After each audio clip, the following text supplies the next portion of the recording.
Jesus आज study होची षष्ठ मुद्रा आ षष्ठ मुद्रा आम माने ध्यान करिया पूर्व किछ समय आम प्रभु निकट समर्पण हवा आम हृदय को प्रस्तुत करवा आम प्रभु को कहवा हे प्रभु मो हृदय को तुम उर्वर जमी सदृश कर आउ हे पवित्र आत्मा तुम्हें मत शक्ति दियो जे प्रकार तुम वाक्य को मु बुझी पारि आम ए समय समस्त चक्षु बंद करवा मो प्रिय माने गोटे मिनिट आम निजक प्रस्तुत करवा आम अन्य मनस्क हवा ना ये गोटे घंटा पर्यंत आम परमानेंट विषय प्रति आम मनोयोगी हेबा जहाँकि ईश्वर वाक्य जहाँकि अनंत काल स्थायी ये गोटे घंटा आम डिस्टर्ब हवा ना मो प्रिय माने अन्य मनस्क हवा ना समस्त चक्षु बंद करवा आसतु प्रार्थना करवा ए जीवित अनुग्रहकारी सैन्याधिपति सदा प्रभु एत तुम निकट प्रार्थना कर प्रभु गत दिन मानक तुमर प्रकाशित वाक्य द्वारा तुमर पुस्तक द्वारा प्रभु तुमर मेसेज द्वारा वार्ता द्वारा आम सहित तुम कथबार्ता हो आम बुझा तुम साहाଯ୍य कर अंतिम कालर अध्ययन आम तुम धन्यवाद कर पवित्र आत्मा परमेश्वर जेते जन जूम मीटिंग माध्यम जड़ित होती फेसबुक माध्यम जड़ित होती प्रत्येक प्रभु तुम्हें शक्ति दियो जेपरिक आम तुम वाक्य को भल रूपे बुझीपारे तुम साहाଯ୍य कर आगामी समय प्रति विषय द्वारा केवल तुम्हें ही उच्च स्थापन हो तुम्हें ही गौरव महिमा प्राप्त हो प्रार्थना शुणु धन्यवाद दी आम समस्ते तुम हस्तर समर्पित हो छोट निवेदन त्राणकर्ता प्रिय प्रभु ना जड़ित जीशु नाम मागिली पिता आमेन प्रभुंकर धन्यवाद हो पुनर्बार आपण मान स्वागत आसतु एबे आम माने चली जीवा प्रकाशित वाक्य आ 6 पर्व को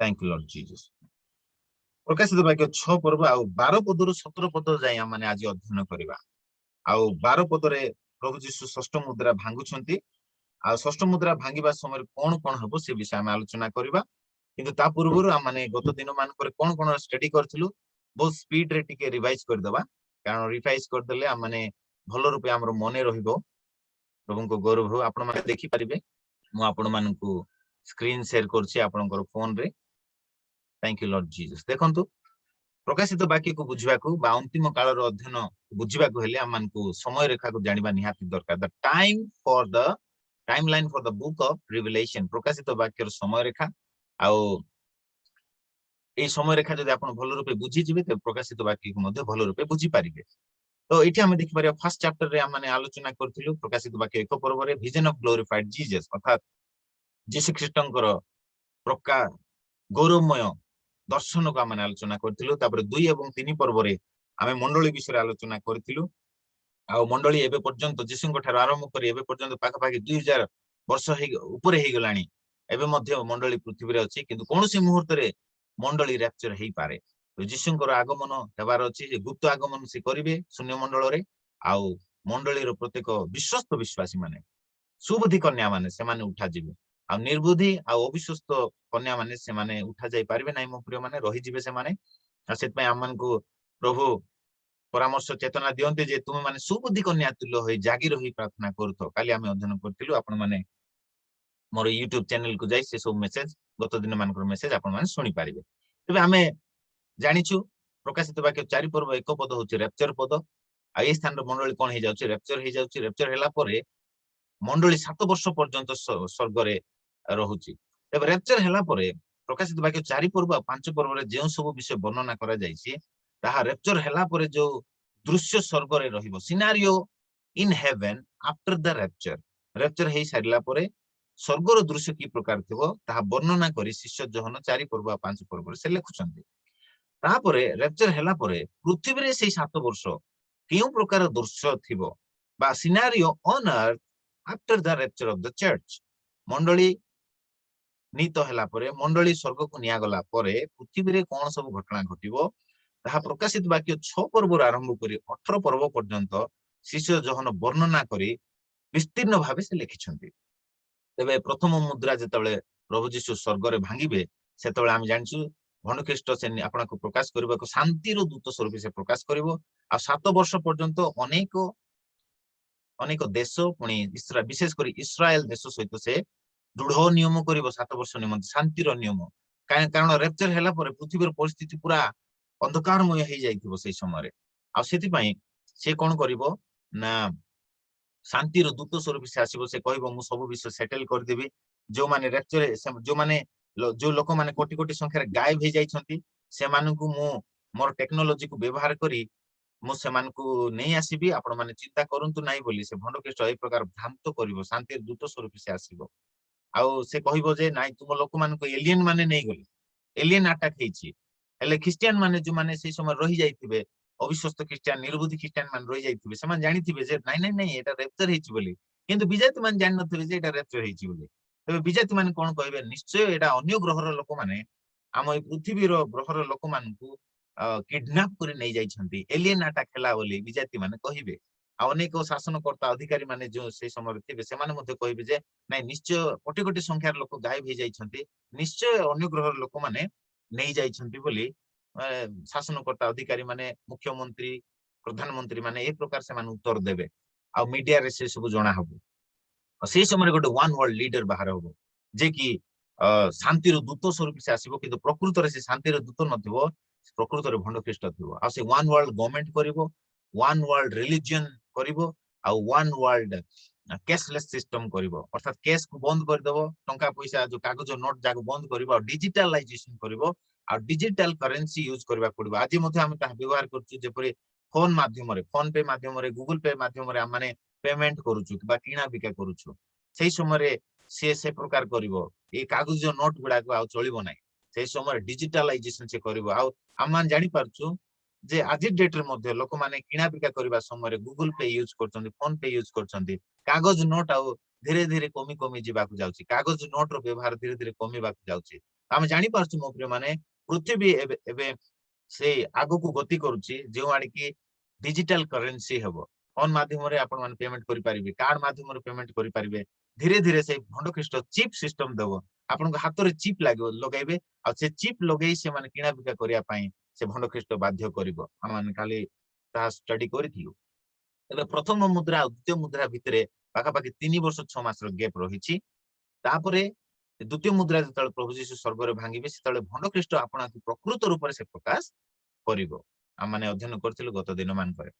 ତାପରେ 3 ନମ୍ବର ମୁଦ୍ରା ଯେତେବେଳେ ପ୍ରଭୁ ଯୀଶୁ ସ୍ୱର୍ଗରେ ଭାଙ୍ଗିବେ, ଆମେ ଦେଖିଲୁ ଗୋଟେ ବ୍ଲାକ୍ ହର୍ସ ବାହାରୁଛି ବା କଳା ଘୋଡା ବାହାରୁଛି। ଆଉ ସେ କଳା ଘୋଡା ବାହାରର ଅର୍ଥ ହଉଛି ଦୁର୍ଭିକ୍ଷ, ପୃଥିବୀରେ ମହା ଦୁର୍ଭିକ୍ଷ ହବ। ଦ୍ୱିତୀୟ ମୁଦ୍ରାରେ ସେ ଭଣ୍ଡ ଖ୍ରୀଷ୍ଟ କଣ କରିବ, ଯୁଦ୍ଧ ଘୋଷଣା କରିବ। ତୃତୀୟ ମୁଦ୍ରାରେ ସେ ଦୁର୍ଭିକ୍ଷ ହବ, 666 ସିଷ୍ଟମ ଏନଫୋର୍ସ କରିବ, ଲୋକମାନଙ୍କୁ ବାଧ୍ୟ କରିବ 666 ନେବା ପାଇଁ। ଆଉ 4 ନମ୍ବର ମୁଦ୍ରାରେ ଆମେ ଦେଖିଗଲୁ ଯେ ସେ ଆରୋହୀର ନାମ ହଉଛି ମୃତ୍ୟୁ, ପାଣ୍ଡୁବର୍ଣ୍ଣ ଅଶ୍ଵ। ଆଉ ତାର ସେ ତାକୁ କ୍ଷମତା ମିଳୁଛି ପୃଥିବୀର 1/4 ଲୋକକୁ ଖଡ୍ଗ ଦ୍ଵାରା, ଦୁର୍ଭିକ୍ଷ ଦ୍ଵାରା, ମହାମାରୀ ଦ୍ଵାରା ଏବଂ ବନ୍ୟ ପଶୁ ମାନଙ୍କ ଦ୍ଵାରା ହତ୍ୟା କରିବା ପାଇଁ ତାକୁ କ୍ଷମତା ମିଳୁଛି। ଆଉ ମୋ ପ୍ରିୟ ମାନେ, ଆଜି ହଉଛି ପୃଥିବୀର ଜନସଂଖ୍ୟା ପାଖାପାଖି 730 କୋଟି ହେଇଗଲାଣି, 730 କୋଟି। ଆଉ ଆଗକୁ ହେଇପାରେ ତାହା 800 କୋଟି ମଧ୍ୟ ହେଇପାରେ। ଯଦି ଉଦାହରଣ ପାଇଁ କହିବି, 800 କୋଟିରୁ 1/4 ଲୋକକୁ ସେ ବଧ କରିବ, ଅର୍ଥାତ୍ ପାଖାପାଖି 200 କୋଟି ଲୋକକୁ ସେ ବଧ କରିବ। ଆଉ ସେ 200 କୋଟି ଲୋକକୁ ଯେତେବେଳେ ସେ ବଧ କରିବ, ପୃଥିବୀର ପରିସ୍ଥିତି କେମିତି ସୃଷ୍ଟି ହେବ ମୋ ପ୍ରିୟ ମାନେ ଭାବି ଦେଖନ୍ତୁ। ସ୍ଥାନେ ସ୍ଥାନେ ଡେଡ ବଡି ଗୁଡାକ ପଡି ରହିବ। ଆଉ ସେ ଡେଡ ବଡିକୁ ମଧ୍ୟ କେହି ମଧ୍ୟ ତାକୁ କବର ଦେବା ଲୋକ ନଥିବେ, ସେ ସବୁ ଗନ୍ଧିବାକୁ ଲାଗିବ। ଏତେ ଦୁର୍ଗନ୍ଧ ହେବ ଯେ ଲୋକମାନେ କିପରି ସେ ସମୟରେ ରହିବେ, ମାନେ ବହୁତ ଭୀଷଣ ସମୟ ମୋ ପ୍ରିୟ ମାନେ। ସେଥିପାଇଁ ପ୍ରଭୁ କହନ୍ତି ସେଇ ସମୟରେ ଏ ପ୍ରକାର ଭୀଷଣ ସମୟ ଉପସ୍ଥିତ ହେବ, ମାତ୍ର 24:21 ଯାହାକି ଜଗତର ଆରମ୍ଭରୁ ଏ ପର୍ଯ୍ୟନ୍ତ ହୋଇନାହିଁ। ଏ ପ୍ରକାର ଭୀଷଣ ସମୟ ଉପସ୍ଥିତ ହେବ। ସେଥିପାଇଁ ସେଇ ମହାକ୍ଲେଶ ପୂର୍ବରୁ ପ୍ରଭୁ ମଣ୍ଡଳୀକୁ, ଅର୍ଥାତ ମଣ୍ଡଳୀର କନ୍ୟା ଗଣକୁ, ସୁବୁଦ୍ଧି କନ୍ୟା ମାନଙ୍କୁ ନେବା ପାଇଁ ଆସୁଅଛନ୍ତି। ଯୀଶୁ ଶୀଘ୍ର ଆସୁଅଛନ୍ତି ମୋ ପ୍ରିୟ ମାନେ। ଆଉ ସେଥିପାଇଁ ଆମମାନେ ଯୀଶୁଙ୍କର ଅପେକ୍ଷାରେ ଆମେ ଜୀବନ କାଟିବା। ଯୀଶୁଙ୍କର ଆଗମନର ଅପେକ୍ଷା ନିମନ୍ତେ ଆମେ ଆଗମନ ନିମନ୍ତେ ଆମେ ପ୍ରସ୍ତୁତ ହୋଇ ଜୀବନ କାଟିବା।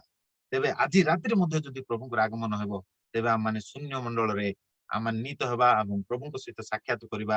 ଆଉ ସେଇ ପ୍ରଥମ ତେସଲୋନିକେ 4:16, 17, 18 ଲେଖାଯାଏ, ଆଉ ଆମେ ସର୍ବଦା ସଦା ପ୍ରଭୁଙ୍କ ସହିତ ରହିବା। ଆଉ ମେଷ ଶାବକ ଯେଉଁ ଆଡେ ଗମନ କରିବେ, ପ୍ରଭୁ ଯୀଶୁ ଯୁଆଡେ ଗମନ କରିବେ, ଆମେ ତାଙ୍କର ପଛେ ପଛେ ଗମନ କରିବା। ପ୍ରଭୁଙ୍କର ଗୌରବ ହେଉ। ଏବେ ମୋ ପ୍ରିୟ ମାନେ, ପ୍ରଭୁ କହନ୍ତି ଏଇ ମହାକ୍ଲେଶ ଭିତରକୁ ଯାଆନ୍ତୁ ନାହିଁ ମୋ ପ୍ରିୟ ମାନେ। ମହାକ୍ଲେଶ ବହୁତ, ଏ ମହାକ୍ଲେଶ ବହୁତ ଡେଞ୍ଜର ଟାଇମ ଅଟେ। ଆଉ ତାହା ହଉଛି ଭଣ୍ଡ ଖ୍ରୀଷ୍ଟର ସମୟ ଅଟେ। ଠିକ ଅଛି, ଆଜି ଆମେ ଆଗକୁ ଯିବା। ପଞ୍ଚମ ମୁଦ୍ରା ଯେତେବେଳେ ପ୍ରଭୁ ଯୀଶୁ ଖ୍ରୀଷ୍ଟ ସ୍ୱର୍ଗରେ ଭାଙ୍ଗିଲେ, ଆଉ ସେତେବେଳକୁ ଶିଷ୍ୟ ଜହନ ଦର୍ଶନ ଦେଖୁଛନ୍ତି। ଯେଉଁ ଲୋକମାନେ ସେ ପଶୁର ପ୍ରତିମାକୁ ପ୍ରଣାମ କରିନଥିଲେ, ଯେଉଁ ସାଧୁମାନେ से महाक्लेश समय साधु माने जो माने कि पशुर प्रतिमा को प्रणाम कर नथिले कि पशुर चिन्ह आपण हस्तर कि कपाळ रे ग्रहण कर नथिले से मान को से बोध करछि हत्या करछि तबे से मान को आत्मा मान को शिष्य जहन स्वर्ग रे बेदी तळे थिबाटा से देखुछन्ती जो माने कि निजर जीवन दे दैछन्ती तो काली हमें एटा विस्तीर्ण भाबे आलोचना करथिलु आपण मान जो माने जानिबा पई चाहंती मोर यूट्यूब चैनल को जाई परिबे आदर्श खेमुंडू टाइप करि परिबे आ पंचम मुद्रार विस्तीर्ण प्रकाशन आपण माने पाई परिबे आज आम षष्ठ मुद्रा को जीवा आ षष्ठ मुद्रा के जने पाठ करंतु प्रकाशित 6 पर्व 12 पद के जने पाठ करंतु मेष शाबक षष्ठ मुद्रा भांगिबा समय रे मु देखिली महाभूमिकंप हेला सूर्य लोम निर्मित कंबल परी कृष्ण वर्ण और चंद्र संपूर्ण रक्त वर्ण हेला। बहुत धन्यवाद सिस्टर मो प्रिय माने ई षष्ठ मुद्रा भांगिबा समय घटना आमे वीडियो रे देखिबा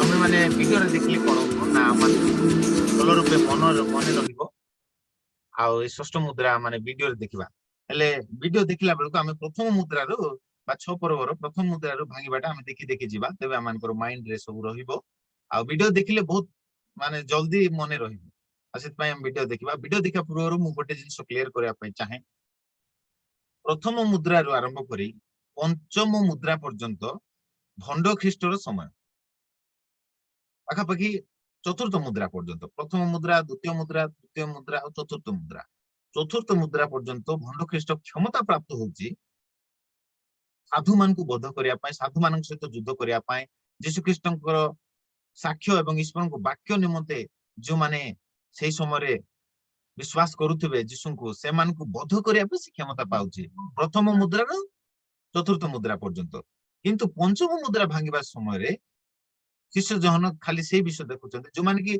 ईश्वर वाक्य यीशु ख्रीष्टंकर साक्ष्य निमंते हत हितबा आत्मा मान को से वेदी तळे देखबा उपस्थित हेबा से देखुछन्ते किंतु षष्ठ मुद्रा रो आरंभ हो जाउची ईश्वर को क्रोध मो प्रिय माने षष्ठ मुद्रा तापरे सप्तम मुद्रा तापरे सप्त तुरी आ तापरे सप्त पात्र एई जो एतिकी विषय होची ईश्वर को क्रोध मो प्रिय माने ईश्वर को क्रोध ए पापी जगत रे ढळा जीव तबे आज मु आपण मान को ए षष्ठ मुद्रा रे ईश्वर को क्रोध विषय रे टिके कहिबी ईश्वर को क्रोध सेही समय पापी जगत प्रति दुष्ट जगत प्रति घटिबो मो प्रिय माने ताहा महा भयंकर थिबो ईश्वर को क्रोध केमिति आपण जदि भलो कि जानिबार अछि तबे षष्ठ मुद्रा रो आरंभ करी सप्तम मुद्रा पुणी 7 गोटी तुरी आ 7 गोटी पात्र जजमेंट आपण माने आगो केबे आमान ध्यान करिबा ईश्वरंकर महाक्रोध आ एई सबु रे घटिबो मो प्रिय माने आ ईश्वरंकर महाक्रोध षष्ठ मुद्रा रो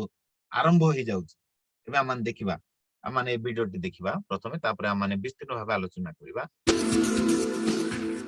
And I saw when the Lamb opened one of the seals. And I heard, as it were the noise of thunder, one of the 4 beasts saying, "Come and see." And I saw, and behold, a white horse, and he that sat upon him had a bow, and a crown was given unto him. And he went forth conquering, and to conquer. And when he had opened the second seal, I heard the second beast say, "Come and see." And there went out another horse that was red, and power was given to him that sat thereon to take peace from the earth, and that they should kill one another. And there was given unto him a great sword. And when he had opened the third seal, I heard the third beast say, "Come and see." And I beheld, and lo, a black horse, and he that sat on him had a pair of balances in his hand. And I heard a voice in the midst of the 4 beasts say, "A measure of wheat for a penny, and 3 measures of barley for a penny. And see thou hurt not the oil and the wine." And तो मो प्रिय माने आपण माने 4टा घोड़ा को देखि गले वीडियो रे प्रथम होची धळा घोड़ा तापर होची लाल घोड़ा बा रेड हॉर्स तापर होची ब्लैक घोड़ा बा ବ୍ଲାକ୍ ହର୍ସ, ତାପରେ 4 ନମ୍ବର ହଉଛି ପାଣ୍ଡୁ ବର୍ଣ୍ଣ ଅଶ୍ଵ ବୋଲି କହିଲେ ପେଲ୍ ହର୍ସ। ତ ଏଇ 4ଟା ଘୋଡା ଆମେ ଦେଖୁଛୁ, ଆଉ 4ଟି ଘୋଡା ହଉଛି ଗୋଟେ ଗୋଟେ ସିମ୍ବଲ, ଠିକ ଅଛି।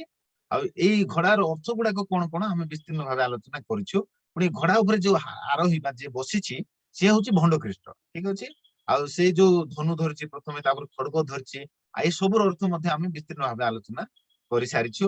ପୁଣି ଆମେ ଦେଖୁଛୁ ସେ କଳା ଘୋଡାରେ ଯୋଉ ତରାଜୁ ହାତରେ ଧରିଛି ବା ନିକିତି, ତାର ଅର୍ଥ ମଧ୍ୟ ଆମେ ଆଲୋଚନା କରିଛୁ। ତାର ଅର୍ଥ ହଉଛି ଦୁର୍ଭିକ୍ଷକୁ ବୁଝାଏ। ତାପରେ ଯୋଉ ପେଲ୍ ହର୍ସ, ଯୋଉ ପାଣ୍ଡୁ ବର୍ଣ୍ଣ ଅଶ୍ଵ, ତାର ମଧ୍ୟ ଅର୍ଥ ଆମେ ବିସ୍ତୀର୍ଣ୍ଣ ଭାବେ ଆଲୋଚନା କରିଛୁ। ଆପଣ ମାନେ ତାର ପ୍ରକୃତ ଅର୍ଥକୁ ବୁଝିବାକୁ ହେଲେ ୟୁଟ୍ୟୁବରେ ଆପଣ ମାନେ ତାହା ସବୁ ଦେଖିପାରିବେ। ହଁ, ପ୍ରଥମ ମୁଦ୍ରା, ଦ୍ୱିତୀୟ ମୁଦ୍ରା, ତୃତୀୟ ମୁଦ୍ରା, ଚତୁର୍ଥ ମୁଦ୍ରାର ବର୍ଣ୍ଣନା ବିସ୍ତୀର୍ଣ୍ଣ ଭାବେ ମୁଁ କରି ୟୁଟ୍ୟୁବରେ ଅପଲୋଡ କରିଛି, ଯେପରିକି ସମସ୍ତଙ୍କ ନିମନ୍ତେ ତାହା ଆଭେଲେବଲ ହେଇପାରିବ। ତେବେ ଆସନ୍ତୁ ଆଗକୁ ଏବେ ଦେଖିବା। When he had opened the fourth seal, I heard the voice of the fourth beast say, Come and see. And I looked, and behold, a pale horse, and his name that sat on him was Death, and hell followed with him. And power was given unto them over the fourth part of the earth, to kill with sword, and with hunger, and with death, and with the beast. ତ ଏଇଟା ଆମେ ଦେଖିଗଲୁ କାଲି ପହର ଦିନ, ଯେ ଚତୁର୍ଥ ମୁଦ୍ରାରେ ସେ ପାଖାପାଖି 1/4 ପୃଥିବୀର, ସମଗ୍ର ପୃଥିବୀର 1/4 ଲୋକକୁ ସେ ବଧ କରୁଛି। ଏଇ ଚତୁର୍ଥ ମୁଦ୍ରା ଭାଙ୍ଗିବା ସମୟରେ ବା ସେ ଚତୁର୍ଥ ଘୋଡା ଯାହା ବାହାରିଲା, ଭଣ୍ଡ ଖ୍ରୀଷ୍ଟ 1/4 ଲୋକକୁ ବଧ କରିବା ନିମନ୍ତେ ସେ କ୍ଷମତା ପ୍ରାପ୍ତ ହଉଛି। ତ ମୋ ପ୍ରିୟ ମାନେ, ଭବିଷ୍ୟତରେ ଅନେକ ସାଧୁ ମାନଙ୍କୁ ସେ ବଧ କରିବ, ଅନେକ ପ୍ରଭୁଙ୍କ ଠାରେ ବିଶ୍ୱାସ କରୁଥିବା ଦାସ ଦାସୀ ମାନଙ୍କୁ ସେ ବଧ କରିବ।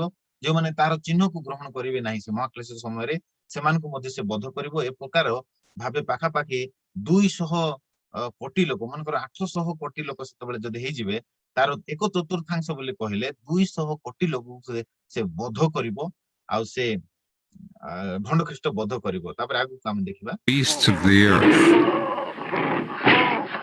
And when he had opened the fifth seal, I saw unto the altar the souls of them that were slain for God, and for the testimony which they held.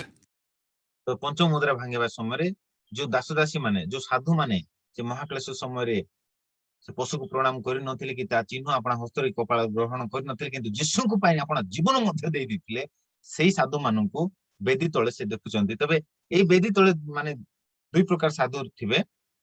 ପ୍ରଭୁ ଯୀଶୁ ଖ୍ରୀଷ୍ଟଙ୍କ ସମୟ ଠାରୁ ଆରମ୍ଭ କରି ଯେତେ ଜଣ ମରିଛନ୍ତି, ଏବେ ଯେମିତି ସ୍ତିଫାନ, ପାଉଲ, ପିତର, ପୁଣି 12 ଜଣ ଶିଷ୍ୟ, ପୁଣି ଅନେକ ଶିଷ୍ୟ ମାନେ ମଧ୍ୟ ପ୍ରଭୁ ଯୀଶୁ ଖ୍ରୀଷ୍ଟଙ୍କର ସାକ୍ଷ୍ୟ ଏବଂ ଈଶ୍ୱରଙ୍କ ବାକ୍ୟ ନିମନ୍ତେ ନିଜର ଜୀବନ ଦେଇଛନ୍ତି। ସୁସମାଚାର ପ୍ରଚାର କରିବା ନିମନ୍ତେ ସେମାନେ ମିଶନାରୀ କାର୍ଯ୍ୟରେ ଅନେକ ସ୍ଥାନକୁ ଯାଇ ସେମାନେ ନିଜର ପ୍ରାଣ ହରାଇଛନ୍ତି ବା ଯୀଶୁଙ୍କ ସୁସମାଚାର ନିମନ୍ତେ ବଳିଦାନ ହେଇଯାଇଛନ୍ତି। ସେ ସମସ୍ତଙ୍କର ଆତ୍ମା ମାନେ ଏଇ ସ୍ଥାନରେ ଆମେ ଦେଖିପାରିବା। And they cried with a loud voice, saying, How long, O Lord, holy and true, dost thou not judge and avenge our blood on them that dwell on the earth? And white robes were given unto every one of them, and it ତ ସେଇ ସାଧୁ ମାନଙ୍କୁ କଣ ଦିଆଯାଉଛି? ଶୁକ୍ଳ ବସ୍ତ୍ର ଦିଆଯାଉଛି। ଶୁକ୍ଳ ବସ୍ତ୍ରର ଅର୍ଥ ହଉଛି ସେମାନେ ବିଶ୍ରାମରେ ପ୍ରବେଶ କରୁଛନ୍ତି, ସେମାନେ ଯୀଶୁଙ୍କ ରେଷ୍ଟରେ ପ୍ରବେଶ କରୁଛନ୍ତି। କାରଣ ସେମାନେ ଯୀଶୁଙ୍କର ବାକ୍ୟ ନିମନ୍ତେ, ସାକ୍ଷ୍ୟ ନିମନ୍ତେ ସେମାନେ ନିଜର ଜୀବନ ଦେଇଛନ୍ତି। ସେ ପ୍ରଭୁ ତାଙ୍କୁ କଣ ଦଉଛନ୍ତି? ସାନ୍ତ୍ୱନା ଦଉଛନ୍ତି।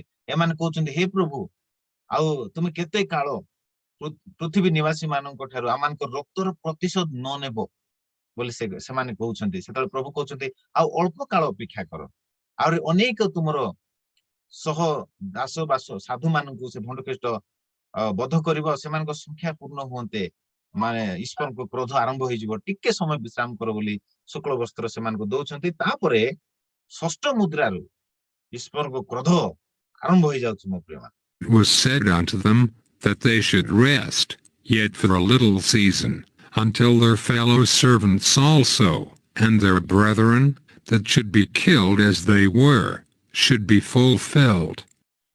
And I beheld when he had opened the sixth seal, and lo, there was a great earthquake. এটা হচ্ছে সিক্সথ সিল, ମୋ ପ୍ରିୟ ମାନେ ବା ଷଷ୍ଠ ମୁଦ୍ରା, आज आम एटा ध्यान करबा षष्ठ मुद्रा जेतल भंगा जाउची आ सेतबेलକୁ ईश्वरଙ୍କ महाक्रोध उपस्थित होउची एपुरी जीशुଙ୍କର महाक्रोध मध्ये उपस्थित होउची ईश्वरଙ୍କର जीशुଙ୍କର महाक्रोध उपस्थित होउची मो प्रिय माने टिके आपण भाबंतु हम प्रभु जीशु केते दयालु केते प्रेमिक किंतु ताहांकर महाक्रोध जदि माने उपस्थित होउची बोली कहिले कोन न हेबो भाबी देखंतु मो प्रिय माने ताहा भी वर्णना करा जायछि वीडियोटी देखंतु तापर हम विस्तीर्ण भाबे आलोचना करिबा And the sun became black as sackcloth of आमे देखि गलु कोन हला मेसो साबको षष्ठ मुद्रा भांगिबा समय रे मु देखिली महाभूमिकंप हला आपण मान देखि पारले महाभूमिकंप माने साधारण भूमिकंप नै महाभूमिकंप हला बोली लेखा जाउची देखंतु मो प्रिय मान जाकी जगतर आरंभ रु ए पर्यंत हेइ ना ए प्रकार महाभूमिकंप कारण ईश्वर को क्रोध उपस्थित होई जाइछि महाभूमिकंप हला तापर सूर्य लोम निर्मित कंबल परी कृष्ण वर्ण चंद्र संपूर्ण रक्त वर्ण हला देखंतु सूर्य मध्ये कोन हेगला रक्त वर्ण हेगला चंद्र रक्त वर्ण हेगला आ सूर्य अंधकारमय हेगला कृष्ण वर्ण बोली कहले अंधकार वर्ण fire. And the moon became as blood. And the stars of heaven fell into the earth, even as the आमे देखि पारछु जे आकाशर नक्षत्र गण गुडा को स्खलित हेउची नक्षत्र सब पृथ्वी रे पतित हेबा आ माने देखुछु ता 13 पदर लेखा जाय प्रबल वायुर आघात रे डिमिरी वृक्षरु जेपरि अकोक फल सब पतित होय सेही परि आकाशर नक्षत्र सब पृथ्वी रे पतित हेले देखो आकाशर नक्षत्र fig tree casteth her untimely figs when she is shaken of a mighty wind. And the heaven departed as a scroll when it is rolled together. And every mountain and island was moved out of their places. And the kings of the earth, and the great men, and the rich men, and तो जेतेबेले ए परि घटना सब हेबा को लागिबो सेतेबेलकु सब धनी लोक माने बा सब पात्र मंत्री माने राजा माने से समय थिबा लोक माने शासनकर्ता अधिकारी माने बलवान लोक माने पराधीन स्वाधीन लोक माने समस्ते आपना को लुचाइबा निमंते पर्वतमालार शैल मानक मध्यरे आपना आपना को लुचाइले the chief captains, and the mighty men, and every bondman, and every free man, hid themselves in the dens and in the rocks of the mountains, and said to the mountains and rocks, Fall on us, and hide us from the wrath of the Lamb. For the great एमाने कोन कहउचंती जानछंती मो प्रिय माने एमाने कहउचंती पर्वत को कहउचंती शैल मान को कहउचंती आमान को ऊपर पड़ी सिंहासन उपविष्ट व्यक्ति को छामुरु और मेष शावकों को क्रोधरु आमान को लुचाई रखो कारण से मान को क्रोधर महादिन उपस्थित होई अछि आ किए ठिया होई पारे बोली एमाने कहउचंती day of his wrath is come, and who shall be able to stand? माने एमाने कहउचंती आमाने मृत्यु को कामना करचंती एमाने कहउचंती पर्वत मो ऊपर पड़ी कि मते मारि दे मु ईश्वर को क्रोध छामुरे मु ठिया ही पारिबि नै नक्षत्र माला सब स्वर्ग पड़ी जाउची देखो जो सूर्य अंधकारमय हो जाउची चंद्र रक्त वर्ण हो जाउची बहुत भयंकर समय उपस्थित हो जाइची सेत पई एई शासनकर्ता अधिकारी माने पुलिस प्रशासन माने आ जेते जण से समय थे भंडकृष्टर सब सैन्य दल माने सब कहउचंती पर्वत भितर जाई लुचुचंती से माने गुफा भितर जाई लुचुचंती आ कहउचंती जे आम ऊपर पड़ी अमान को ऊपर पड़ी सिंहासन उपविष्ट व्यक्ति को छामुरु और मेष शावकों को क्रोधरु सिंहासन उपविष्ट व्यक्ति को किए मो प्रिय माने स्वयं परमेश्वर आ मेष शावक किए स्वयं प्रभु यीशु से मान को क्रोधरु अमान को लुचाई रखो अमान को लुचाई दे से मान जे से मान हमको जे देखि न पारिबे एति पई से मान पर्वत को जाई हमको लुचाई दे बोली पर्वत मान को भितरे से मान लुचबा को जाईथि आ से मान कहबे कारण से मान को क्रोधर महादिन उपस्थित होई अछि क्रोधर महादिन उपस्थित होई अछि बोली से माने कहउछन तेबे मो प्रिय माने गोट समय अछि जो समय रे कि ईश्वर को महाक्रोधर दिन उपस्थित हेबो एई पापी जगत प्रति ए दुष्ट मानव जाति प्रति तांकर महाक्रोध उपस्थित हेबा जाउछि कारण आमाने पंचम मुद्रा रे देखि गलु जे से साधु माने प्रार्थना करछन्ते हे प्रभु केते काल जो माने आमान को बोध करि अछन्ते आ से मानकर पृथ्वी निवासी मानक ठार आमानकर रक्तर परिशोध तुमे न नेबो आ सेते बेल को प्रभु कहते अल्प काल तु माने अपेक्षा करो आ बहुत शीघ्र माने ईश्वरंकर क्रोध वर्तिबा को जाउछि बहुत शीघ्र हमर क्रोध पृथ्वी रे वर्तिबा को जाउछि टिके समय अपेक्षा करो बोली तांको दास दासी मानकु प्रभु यीशु कहउछन्ती मो प्रिय माने पंचम मुद्रा रे ତାପରେ ଷଷ୍ଠ ମୁଦ୍ରା ଆରମ୍ଭ ଯେତେବେଳେ ହେଇଗଲା, ଷଷ୍ଠ ମୁଦ୍ରା ଯେତେବେଳେ ପ୍ରଭୁ ଯୀଶୁ ଭାଙ୍ଗିଲେ ସ୍ୱର୍ଗରେ, ଈଶ୍ୱରଙ୍କ କ୍ରୋଧ ଢାଳା ଯିବା ଆରମ୍ଭ ହେଇଗଲା ମୋ ପ୍ରିୟ ମାନେ। ଏବେ ଆମେ ଦେଖିବା ଆଉ ଆକୁ ବିସ୍ତୀର୍ଣ୍ଣ ରୂପେ ଆମେ ଆଲୋଚନା କରିବା।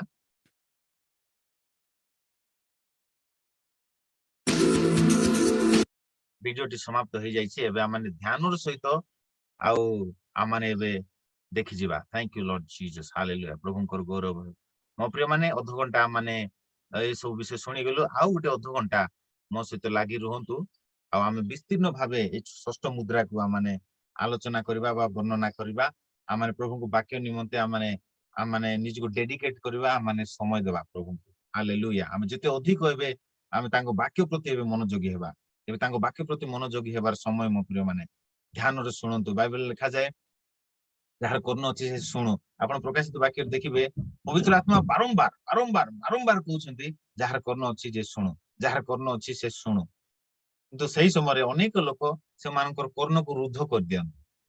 ଈଶ୍ୱର କଥା ହେବା ପାଇଁ ଚାହାନ୍ତି, କିନ୍ତୁ ଲୋକମାନେ କଣ କରନ୍ତି, ତାଙ୍କର କର୍ଣ୍ଣକୁ ବନ୍ଦ କରିଦିଅନ୍ତି, ଜାଗତିକ କାର୍ଯ୍ୟରେ ବ୍ୟସ୍ତ ହେଇଯାଆନ୍ତି, ଶୁଣନ୍ତି ନାହିଁ। ଆତ୍ମା କହିବା ପାଇଁ ଚାହାନ୍ତି, ଆତ୍ମା କଣ କହନ୍ତି ତାହା ଶୁଣ ବୋଲି ବାରମ୍ବାର ପ୍ରକାଶିତ ବାକ୍ୟରେ ଲେଖା ହେଇଛି।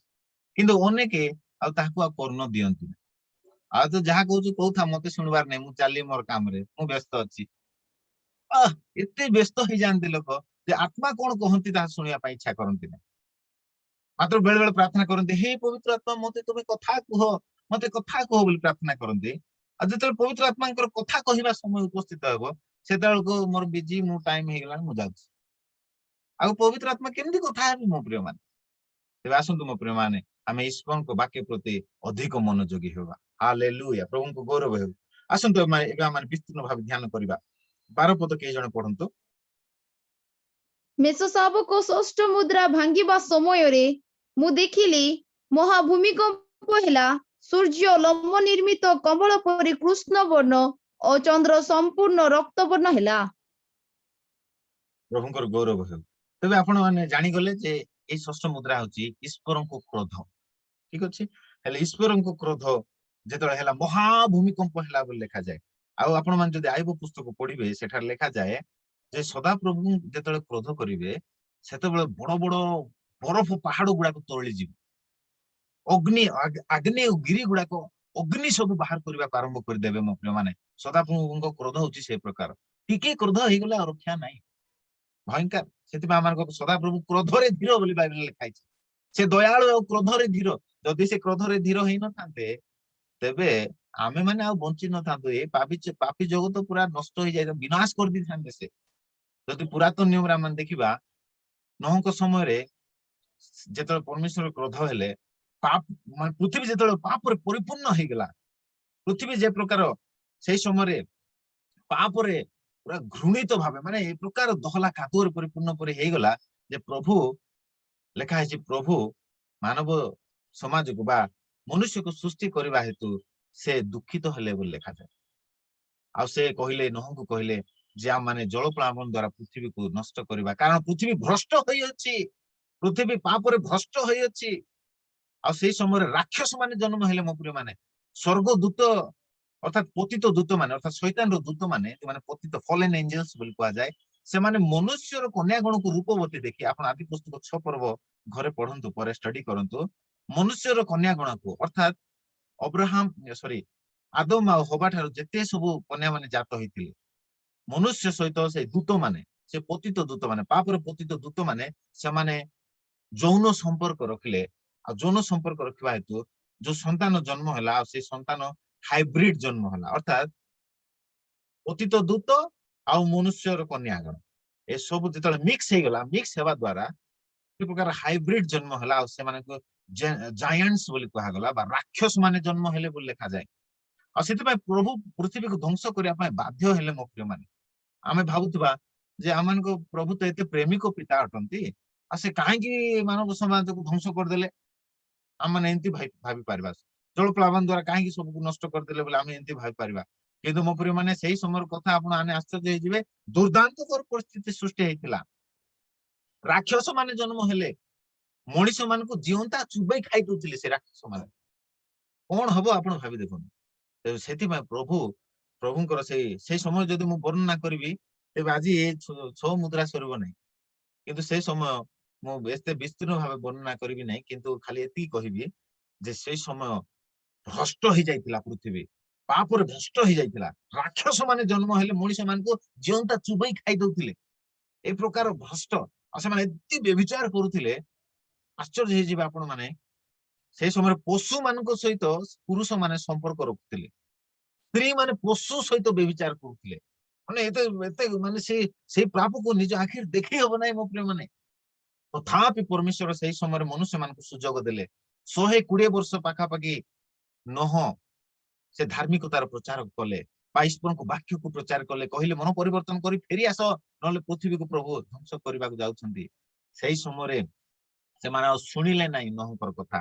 ଆଉ ସେଥିପାଇଁ ଭାବି ଦେଖନ୍ତୁ, ଆମମାନଙ୍କୁ ପ୍ରଭୁ ଏତେ ଦୀର୍ଘ ସହିଷ୍ଣୁ ଆଉ ଧୈର୍ଯ୍ୟମୟ, ସେ 120 ବର୍ଷ ପର୍ଯ୍ୟନ୍ତ ସେଇ ପାପୀ ଜଗତକୁ ଦେଖିକି ମଧ୍ୟ, ପାପରେ ଭ୍ରଷ୍ଟ ଜଗତକୁ ଦେଖିକି ମଧ୍ୟ ସେ ଅପେକ୍ଷା କଲେ ଯେ ଗୋଟେ ବି ଆତ୍ମା ସେଇ ସମୟରେ ମଧ୍ୟ ଫେରି ଆସନ୍ତୁ ବୋଲି। ମାତ୍ର କେହି ମଧ୍ୟ ଶୁଣିଲେ ନାହିଁ।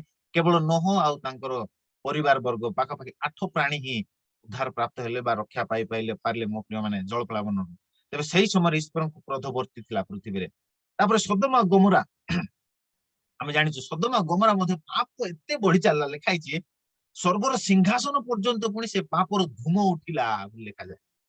ବାପରେ, ଏମିତି ପାପ, ଏମିତି ବ୍ୟଭିଚାର, ଏମିତି ଭ୍ରଷ୍ଟ ହେଇଯାଇଥିଲେ ସେ ସୋଦମ ଗମୋରାର ମଣିଷ ମାନେ। ଲେଖାଯାଏ ସ୍ୱର୍ଗର ସିଂହାସନ ପର୍ଯ୍ୟନ୍ତ ସେ ପାପର ଧୂମ ଉଠିଲା ବୋଲି ଲେଖାଯାଉଛି। ଆଉ ପରମେଶ୍ୱର ବାଧ୍ୟ ହେଲେ ସୋଦମ ଗମୋରାକୁ ଅଗ୍ନି ଦ୍ଵାରା ଧ୍ୱଂସ କରିବା ନିମନ୍ତେ। ଆଉ ଅଗ୍ନିରେ ଧ୍ୱଂସ କରିବା ପୂର୍ବରୁ ଲୋଟ ଆଉ ତାଙ୍କ ପରିବାରକୁ ପ୍ରଭୁ ସେଇ ସୋଦମ ଗମୋରାରୁ ବାହାର କଲେ। ତାପରେ ଈଶ୍ୱରଙ୍କ କ୍ରୋଧ ବର୍ତ୍ତିଲା ମୋ ପ୍ରିୟ ମାନେ। ଠିକ ସେହିପରି ଏଇ ମହାକ୍ଲେଶରେ ଯେତେବେଳେ ଈଶ୍ୱରଙ୍କ କ୍ରୋଧ ବର୍ତ୍ତିବା ପୂର୍ବରୁ, ଈଶ୍ୱରଙ୍କ ମହାକ୍ରୋଧ ଆସିବା ପୂର୍ବରୁ ପ୍ରଭୁ ତାଙ୍କ ସନ୍ତାନ ମାନଙ୍କୁ ରାଜ୍ୟରେ ନେବା ପାଇଁ ଆସୁଅଛନ୍ତି। ହାଲେଲୁୟା, ପ୍ରଭୁଙ୍କର ଗୌରବ ହେଉ। ସେଥିପାଇଁ ମୋ ପ୍ରିୟ ମାନେ, ଆମମାନେ ସୁବୁଦ୍ଧି କନ୍ୟା ଥିଲେ ପ୍ରସ୍ତୁତ ହୋଇ ରହିବା। ମହାକ୍ଲେଶ ଭିତରକୁ ଯାଆନ୍ତୁ ନାହିଁ ମୋ ପ୍ରିୟ ମାନେ, ମହାକ୍ଲେଶ ଭିତରକୁ ଯାଆନ୍ତୁ ନାହିଁ। ରାଜ୍ୟରେ ଯିବା ପାଇଁ ଆପଣ ମାନେ ପ୍ରସ୍ତୁତ ହୁଅନ୍ତୁ। ନିଜ ଜୀବନକୁ ପ୍ରଭୁଙ୍କ ଠାରେ ସମର୍ପଣ କରନ୍ତୁ, କାରଣ ସେ ମହାକ୍ଲେଶ ଏତେ ଭୟଙ୍କର ଯେ ବାଇବେଲରେ ଲେଖାଯାଏ ଯଦି ହୁଏ ତେବେ ମନୋନୀତ ଲୋକେ ସୁଦ୍ଧା ସେମାନେ ଭ୍ରାନ୍ତ ହେବେ ବୋଲି ଲେଖାଯାଏ ସେଇ ସମୟରେ। ସେଥିପାଇଁ ମୋ ପ୍ରିୟ ମାନେ ସେଇ ସମୟକୁ ଯାଆନ୍ତୁ ନାହିଁ, ସେ ସମୟ ହଉଛି ଦୁର୍ଦାନ୍ତ ସମୟ ମୋ ପ୍ରିୟ ମାନେ। ତେବେ ଆସନ୍ତୁ, ଏବେ ଆମେ ଦେଖିଯିବା। ତେବେ ପୁରାତନ ନିୟମରେ ଏ ପ୍ରକାର ମହାକ୍ରୋଧ ଢଳା ଯାଇଥିଲା ମୋ ପ୍ରିୟ ମାନେ। ଯଦି ଆଉ ଗୋଟେ ଇନସିଡେଣ୍ଟ ଯଦି ମୁଁ କହିବି, ଆଦମ ଆଉ ହବାକୁ ସୃଷ୍ଟି କରିବା ପୂର୍ବରୁ ଆଉ ଗୋଟେ ପୃଥିବୀ ଥିଲା। ଆଉ ସେଇ ପୃଥିବୀରେ ଲୁସିଫର, ଆପଣ ମାନେ ଜାଣିଛନ୍ତି ଲୁସିଫର, ଗାବ୍ରିଏଲ, ମିଖାଏଲ ଆଉ ଲୁସିଫର, ଏ 3 ଜଣ ହଉଛନ୍ତି ପ୍ରଧାନ ଦୂତ। ଆଉ ଏ 3 ଜଣକୁ ପ୍ରଭୁ ପ୍ରଥମେ ସୃଷ୍ଟି କଲେ। ସୃଷ୍ଟି କଲା ପରେ ସେ 3 ଜଣଙ୍କୁ, ଧ୍ୟାନ ଦିଅନ୍ତୁ, ମୁଁ ଆଦମ ଆଉ ହବାର ସୃଷ୍ଟିର ପୂର୍ବ କଥା ମୁଁ କହୁଛି। ଆରମ୍ଭରେ ପରମେଶ୍ୱର ଆକାଶ ମଣ୍ଡଳ ଆଉ ପୃଥିବୀକୁ ସୃଷ୍ଟି କଲେ। ସୃଷ୍ଟି କଲା ପରେ ତାପରେ ପରମେଶ୍ୱର 3ଟା ପ୍ରଧାନ ଦୂତକୁ ସୃଷ୍ଟି କଲେ, ଗାବ୍ରିଏଲ, ମିଖାଏଲ ଆଉ ଲୁସିଫର। ଆଉ ଗାବ୍ରିଏଲକୁ ବାର୍ତ୍ତା ବାହକ ଭାବରେ ପ୍ରଭୁ ନିଯୁକ୍ତି କଲେ। ମିଖାଏଲକୁ ଏକ ଯୋଦ୍ଧା ଭାବରେ, ୱାରିୟର ଏଞ୍ଜେଲ ଭାବେ ତାଙ୍କୁ ନିଯୁକ୍ତି କଲେ। ଏ 3 ଜଣଙ୍କୁ କୁହାଯାଏ ଆର୍କ ଏଞ୍ଜେଲ, ବୋଲେ ପ୍ରଧାନ ଦୂତ, ଆର୍କ ଏଞ୍ଜେଲ ପ୍ରଧାନ ଦୂତ। ମିଖାଏଲକୁ ୱାରିୟର ଏଞ୍ଜେଲ ବା ଯୋଦ୍ଧା ଭାବେ ପ୍ରଭୁ ନିଯୁକ୍ତି କଲେ। ଆଉ ଲୁସିଫରକୁ ୱାର୍ସିପିଂ ଏଞ୍ଜେଲ, ଅର୍ଥାତ ପ୍ରଶଂସା କରିବା ଦୂତ ବା ଗୌରବ ୱାର୍ସିପ କରିବା ଏଞ୍ଜେଲ ଭାବରେ ପ୍ରଭୁ ତାଙ୍କୁ ନିଯୁକ୍ତି କଲେ। ଆଉ ଯୋଉ କୋଟି କୋଟି ସଂଖ୍ୟାରେ ଅସଂଖ୍ୟ ଦୂତ ମାନେ ପ୍ରଭୁ ସୃଷ୍ଟି କଲେ, ସେମାନଙ୍କୁ ଏଇ 3 ଜଣଙ୍କର ପଛରେ ଭାଗ କରିଦେଲେ। ଗାବ୍ରିଏଲକୁ ଅଧା ଦୂତ ଦେଇଦେଲେ ପ୍ରଭୁ, ମିଖାଏଲକୁ ଅଧା ଦୂତ ଦେଲେ, ଆଉ ଲୁସିଫରକୁ ଅଧା ଦୂତ ଦେଇଦେଲେ। ମାନେ 3 ଭାଗରେ 3ଟା ଦୂତକୁ ନିଯୁକ୍ତି କଲେ ପ୍ରଧାନ ଦୂତ ଭାବରେ। ଆଉ ଅସଂଖ୍ୟ ଦୂତ ମାନଙ୍କୁ, କୋଟି କୋଟି ଦୂତ, ସେ ସଂଖ୍ୟା ତ ଆମେ ଗଣି ପାରିବା ନାହିଁ, କିନ୍ତୁ ପ୍ରଭୁ ଜାଣିଛନ୍ତି ସେମାନଙ୍କର ସଂଖ୍ୟା କେତେ। ଆଉ ପ୍ରଭୁ ସେମାନଙ୍କୁ ସୃଷ୍ଟି କରିଛନ୍ତି ନା, ତ ପ୍ରଭୁ ଜାଣନ୍ତି ସେମାନଙ୍କର ସଂଖ୍ୟା କେତେ। ମନେକର ଉଦାହରଣ ପାଇଁ କହୁଛି, ଯଦି 90ଟା ଦୂତ ଯଦି କରିଛନ୍ତି, ତେବେ ମନେ କରନ୍ତୁ ଉଦାହରଣ ପାଇଁ କହୁଛି 3 କରୋଡ ଦୂତ ଯଦି କରିଛନ୍ତି ପ୍ରଭୁ, ତେବେ ଗାବ୍ରିଏଲକୁ 1 କରୋଡ, ମିଖାଏଲକୁ 1 କରୋଡ ଦୂତ, ଆଉ ଲୁସିଫର କୁ 1 କରୋड़ ଦୂତ। ଏପରି ଗୋଟିଏ ଗୋଟିଏ କରୋड़ ଦୂତ 3 ଜଣକୁ ପ୍ରଭୁ ଭାଗ କରିଦେଲେ। ମାନେ ଏଇଟା ବୁଝିବା ପାଇଁ କହୁଛି, କାରଣ ସେ ସଂଖ୍ୟା ତ ଆମେ ଜାଣିନୁ, ପ୍ରଭୁ ଜାଣିଛନ୍ତି। କିନ୍ତୁ ତିନି ଜଣ ଦୂତର ଭାଗରେ ବାକି କୋଟି କୋଟି ଅସଂଖ୍ୟ ଦୂତ ମାନଙ୍କୁ ପ୍ରଭୁ ଭାଗ କରିଦେଲେ। ଭାଗ କରିଦେଲା ପରେ ଏମାନେ ସବୁ ଯୋଉମାନେ ଗାବ୍ରିଏଲ ର ଦଳରେ ଥିଲେ ସେମାନେ ସମସ୍ତେ ବାର୍ତ୍ତାବାହକ ମେସେଞ୍ଜର ଏଞ୍ଜେଲ ବୋଲି କୁହାଗଲେ। ଆଉ ଯୋଉମାନେ ମିଖାଇଲ ର ଦଳରେ ଥିଲେ ସେମାନେ ୱାରିୟର ଏଞ୍ଜେଲ ବୋଲି କୁହାଗଲେ। ଆଉ ଯୋଉମାନେ ଲୁସିଫର ର ଦଳରେ ଥିଲେ ସେମାନେ ୱାର୍ସିପିଂ ଏଞ୍ଜେଲ ବୋଲି କୁହାଗଲେ। ଆଉ ସେ 3ଟା ପ୍ରଧାନ ଦୂତ ଏମାନେ ସମସ୍ତଙ୍କୁ ଲିଡ କଲେ ମୋ ପ୍ରିୟ ମାନେ। ତାପରେ କଣ ହେଲା, ଯୋଉ ସ୍ୱର୍ଗ ଆଉ ପୃଥିବୀକୁ ଆଦ୍ୟରେ ପରମେଶ୍ୱର ସୃଷ୍ଟି କଲେ, ଆଦି ପୁସ୍ତକ 1 ପର୍ବ 1 ପଦ ଆଉ 2 ପଦ ଭିତରେ ବହୁତ ବଡ ଷ୍ଟୋରି ଅଛି ମୋ ପ୍ରିୟ ମାନେ। ବହୁତ ବଡ ଷ୍ଟୋରି ମୁଁ ସଂକ୍ଷିପ୍ତରେ କହିଦେବି। ତେବେ ପ୍ରଭୁ ଏପରି ଭାବେ ଆଦ୍ୟରେ ଆଦମ ଆଉ ହବାର ସୃଷ୍ଟି ପୂର୍ବେ ଏମାନଙ୍କୁ ପ୍ରଭୁ ସୃଷ୍ଟି କଲେ। ଆଉ ପୃଥିବୀରେ ଅର୍ଥାତ୍ ପୃଥିବୀରେ ଏଦନ ଥିଲା। ଆଉ ଏଦନ ଉଦ୍ୟାନରେ ପ୍ରଭୁ ସେ ଲୁସିଫରକୁ ରଖିଲେ। ଆଉ ଏଇ ପୃଥିବୀରେ ସେଇ ସମୟରେ ଯୋଉ ନୂତନ ପୃଥିବୀ ପ୍ରଭୁ ସୃଷ୍ଟି କରିଥିଲେ ପ୍ରଥମରେ, ସେଇ ପୃଥିବୀରେ ରହି ଏଦନ ଉଦ୍ୟାନରେ ରହି ଲୁସିଫର ପରମେଶ୍ୱରଙ୍କର ଗୌରବ କରୁଥିଲା, ୱାର୍ସିପ କରୁଥିଲା। ଆପଣ ମାନେ ଜାଣିଛନ୍ତି, ଜିହିଜିକଲ 28 ପର୍ବ ଆପଣ ମାନେ ଘରେ ପଢନ୍ତୁ। ପୁଣି ଜିସାୟ ମଧ୍ୟ ରେ ଲେଖାଯାଏ। ଆଉ ସେ ଲୁସିଫର ଗୋଟେ ପ୍ରଭୁଙ୍କୁ ପ୍ରଶଂସା ଆଉ ଗୌରବ କରିବା ଦୂତ ଥିଲା। ତାର ଶରୀରରେ ଚତୁର୍ପାର୍ଶ୍ୱରେ ବୀଣା ବାଦ୍ୟ ଯନ୍ତ୍ର ସବୁ ଖଚିତ ହେଇଥିଲା। ଆଉ ସେ ସେଇ ପ୍ରକାର ଭାବେ ସେ ପରମେଶ୍ୱର ଗୌରବ କରୁଥିଲା। ଆଉ ତାକୁ ଦୂତ ମାନେ କହିଦେଲେ, ତାର ଦଳର ଦୂତ ମାନେ କହିଦେଲେ, ବା ଭୟଙ୍କର, ଆପଣ ବିଚିତ୍ର, ଆପଣ ତ ନିଜେ ପରମେଶ୍ୱର ହେବା କଥା, ଆଉ ଆପଣ ପରମେଶ୍ୱର ଅଣ୍ଡରରେ ରହି ପରମେଶ୍ୱରଙ୍କର କାହିଁକି ଉପାସନା ଆରାଧନା କରିବେ? ଆପଣ ତ ଆମେ ଆପଣଙ୍କର ଉପାସନା ଆରାଧନା କରିବୁ, ଆପଣ ଆମର ପରମେଶ୍ୱର ହୁଅନ୍ତୁ ବୋଲି ତାର ଦଳର ଦୂତ ମାନେ ସବୁ ତାକୁ ଚଢେଇ ଦେଲେ, ଆଉ ତାକୁ ଉପରକୁ ଉଠେଇ ଦେଲେ। ସିଏ ତାପରେ ତ ଗର୍ବୀ ହେଇଗଲା। ଲେଖାଯାଏ ତାର ଗର୍ବ ସକାଶୁ ତାର ପତନ ହେଲା। ଆଉ ସେ ଇଚ୍ଛା କଲା ଯେ ହଁ, ମୁଁ କାହିଁକି ଈଶ୍ୱରଙ୍କର ସେବା କରିବି? ପ୍ରଭୁ ତ ମତେ ଏତେ ଭୟଙ୍କର ସବୁ ଦେଇଛନ୍ତି, ଆଉ ମୋର ଏଇ ଦୂତ ମାନେ ସେବା କରନ୍ତୁ ବୋଲି ସେ ମାନେ ମନରେ ଚିନ୍ତା କରିବାକୁ ଲାଗିଲା। ଆଉ ବାଇବେଲରେ ଲେଖାଯାଏ ସେ ଈଶ୍ୱରଙ୍କ ସିଂହାସନର ଉର୍ଦ୍ଧ୍ୱରେ ଆଉ ଗୋଟେ ସିଂହାସନ ସ୍ଥାପନ କରିବା ପାଇଁ ସେ ଚିନ୍ତା କଲା। ଦେଖନ୍ତୁ ଏ ଭକୁଆ ଏ ଲୁସିଫର ଏତେ ମୂର୍ଖ ପରି କାର୍ଯ୍ୟ କଲା, ସିଏ ଗର୍ବ କଲା। ଆଉ ସେଥିପାଇଁ ମାନେ ସେ ଗର୍ବ କରିବା ହେତୁ ସେ ସ୍ୱର୍ଗରୁ ପତିତ ହେଲା। ସ୍ୱର୍ଗରୁ ପତିତ ହେଲା ପରେ ମାନେ ତାଠାରୁ ପ୍ରଭୁ ସେ ଅଧିକାରକୁ ଛଡାଇ ନେଲେ। ସେ ପ୍ରଶଂସା ଗୌରବ କରିବା ଅଧିକାରକୁ ଛଡେଇ ନେଲେ। ଆଉ ସେ ପତିତ ହେଲା। ଆଉ ସେଇ ସମୟରେ ପରମେଶ୍ୱର କ୍ରୋଧ ହେଇଥିଲେ। ଆଉ ସେଇ ସମୟରେ ଯେତେବେଳେ ପରମେଶ୍ୱର କ୍ରୋଧ ହେଲେ, ସେତେବେଳକୁ ସେ ଲୁସିଫର ସମୟରେ ସୃଷ୍ଟି ହେଇଥିବା ପୃଥିବୀ ଈଶ୍ୱରଙ୍କ କ୍ରୋଧ ଦ୍ଵାରା ପୁରା ସ୍ମାସ ହେଇଗଲା ବା ପୁରା ଧ୍ୱଂସ ହେଇଗଲା। ଆଉ ପୃଥିବୀରେ ପୁରା ଜଳରେ ପରିପୂର୍ଣ୍ଣ ହେଇଗଲା। ପୃଥିବୀ ଜଳରେ ପରିପୂର୍ଣ୍ଣ ହେଇଗଲା ପରେ ପୃଥିବୀର ପୁରା ଅନ୍ଧକାରମୟ ହେଇଗଲା। ସେଥିପାଇଁ ଆଦି ପୁସ୍ତକ 1 ପର୍ବ 2 ପଦ ଏବେ ପଢନ୍ତୁ, ତେବେ ଆପଣ ସେଇ ବିଷୟକୁ ବୁଝିପାରିବେ। ପ୍ରକାଶିତ ଆଦି ପୃଥିବୀ ପୁସ୍ତକ ନିର୍ଜନ ଓ ହଁ, ପୃଥିବୀ ନିର୍ଜନ ଓ ଶୂନ୍ୟ ଥିଲା, ଆଉ ଗଭୀର ଜଳ ଉପରେ ଅନ୍ଧକାର ଥିଲା। ପୁଣି ପରମେଶ୍ୱରଙ୍କ ଆତ୍ମା ଜଳ ଉପରେ ବ୍ୟାପ୍ତ ଥିଲେ। ହଁ। 1 ପର୍ବ 1 ପଦରେ ଆଦ୍ୟରେ ପରମେଶ୍ୱର ସ୍ୱର୍ଗ ଓ ପୃଥିବୀରେ ସୃଷ୍ଟି କଲେ। ହେଲେ ପରମେଶ୍ୱର ଯାହା ସୃଷ୍ଟି କରନ୍ତି ସେ ଉତ୍ତମ କରି ସୃଷ୍ଟି କରନ୍ତି। ଆଦ୍ୟରେ ପରମେଶ୍ୱର ସ୍ୱର୍ଗକୁ ସୃଷ୍ଟି କଲେ, ଉତ୍ତମ କରି ସୃଷ୍ଟି କଲେ। ପୃଥିବୀକୁ ସୃଷ୍ଟି କଲେ, ଉତ୍ତମ କରି ସୃଷ୍ଟି କଲେ। ଆଚ୍ଛା, ଯୋଉ ପରମେଶ୍ୱର ପୃଥିବୀକୁ ଉତ୍ତମ କରି ସୃଷ୍ଟି କଲେ, ସେଇ ପୃଥିବୀ କଣ ନିର୍ଜନ ହେଇଗଲା, ଶୂନ୍ୟ ହେଇଗଲା, ଗଭୀର ଜଳ ଅନ୍ଧକାର ହେଇଗଲା? କେମିତି ହେଇଗଲା ମୋ ପ୍ରିୟ ମାନେ? କାରଣ ପରମେଶ୍ୱର ପ୍ରଥମେ ଯୋଉ ପୃଥିବୀକୁ ସୃଷ୍ଟି କରିଥିଲେ, ଆଦମ ଆଉ ହବାର ପୂର୍ବରେ ଯୋଉ ପୃଥିବୀକୁ ପରମେଶ୍ୱର ସୃଷ୍ଟି କରିଥିଲେ, ବହୁତ ଉତ୍ତମ କରି ସୃଷ୍ଟି କରିଥିଲେ। ଏଦନ ଉଦ୍ୟାନ ପରି କରି ସୃଷ୍ଟି କରିଥିଲେ। ଆଉ ଲୁସିଫରକୁ ସେଇ ସ୍ଥାନରେ ରଖିଥିଲେ ପରମେଶ୍ୱରଙ୍କ ଉପାସନା ଗୌରବ ପ୍ରଶଂସା କରିବା ନିମନ୍ତେ। କିନ୍ତୁ ସେ ପତନ ହେଲା ଉତ୍ତାରେ ସେଇ ପୃଥିବୀ ଧ୍ୱଂସ ହେଇଗଲା ମୋ ପ୍ରିୟ ମାନେ। ସେଇ ପୃଥିବୀ ପୁରା ମାନେ ସ୍ମାସ ହେଇଗଲା, ଯେ ପୃଥିବୀ ପୁରା ଜଳରେ ମଗ୍ନ ହେଇଗଲା। ସେଇ ସମୟରେ ଜଳରେ ମଗ୍ନ ହେଇଗଲା। ଆଉ ଚତୁର୍ପାର୍ଶ୍ୱରେ ଅନ୍ଧକାରର ବାତାବରଣ ଥିଲା। ଆଉ ଲେଖାଯାଏ ପୃଥିବୀ ନିର୍ଜନ ଆଉ ଶୂନ୍ୟ ଥିଲା। ଶୂନ୍ୟ ହେଇଗଲା ମୋ ପ୍ରିୟ ମାନେ, ନିର୍ଜନ ହେଇଗଲା, ଶୂନ୍ୟ ହେଇଗଲା।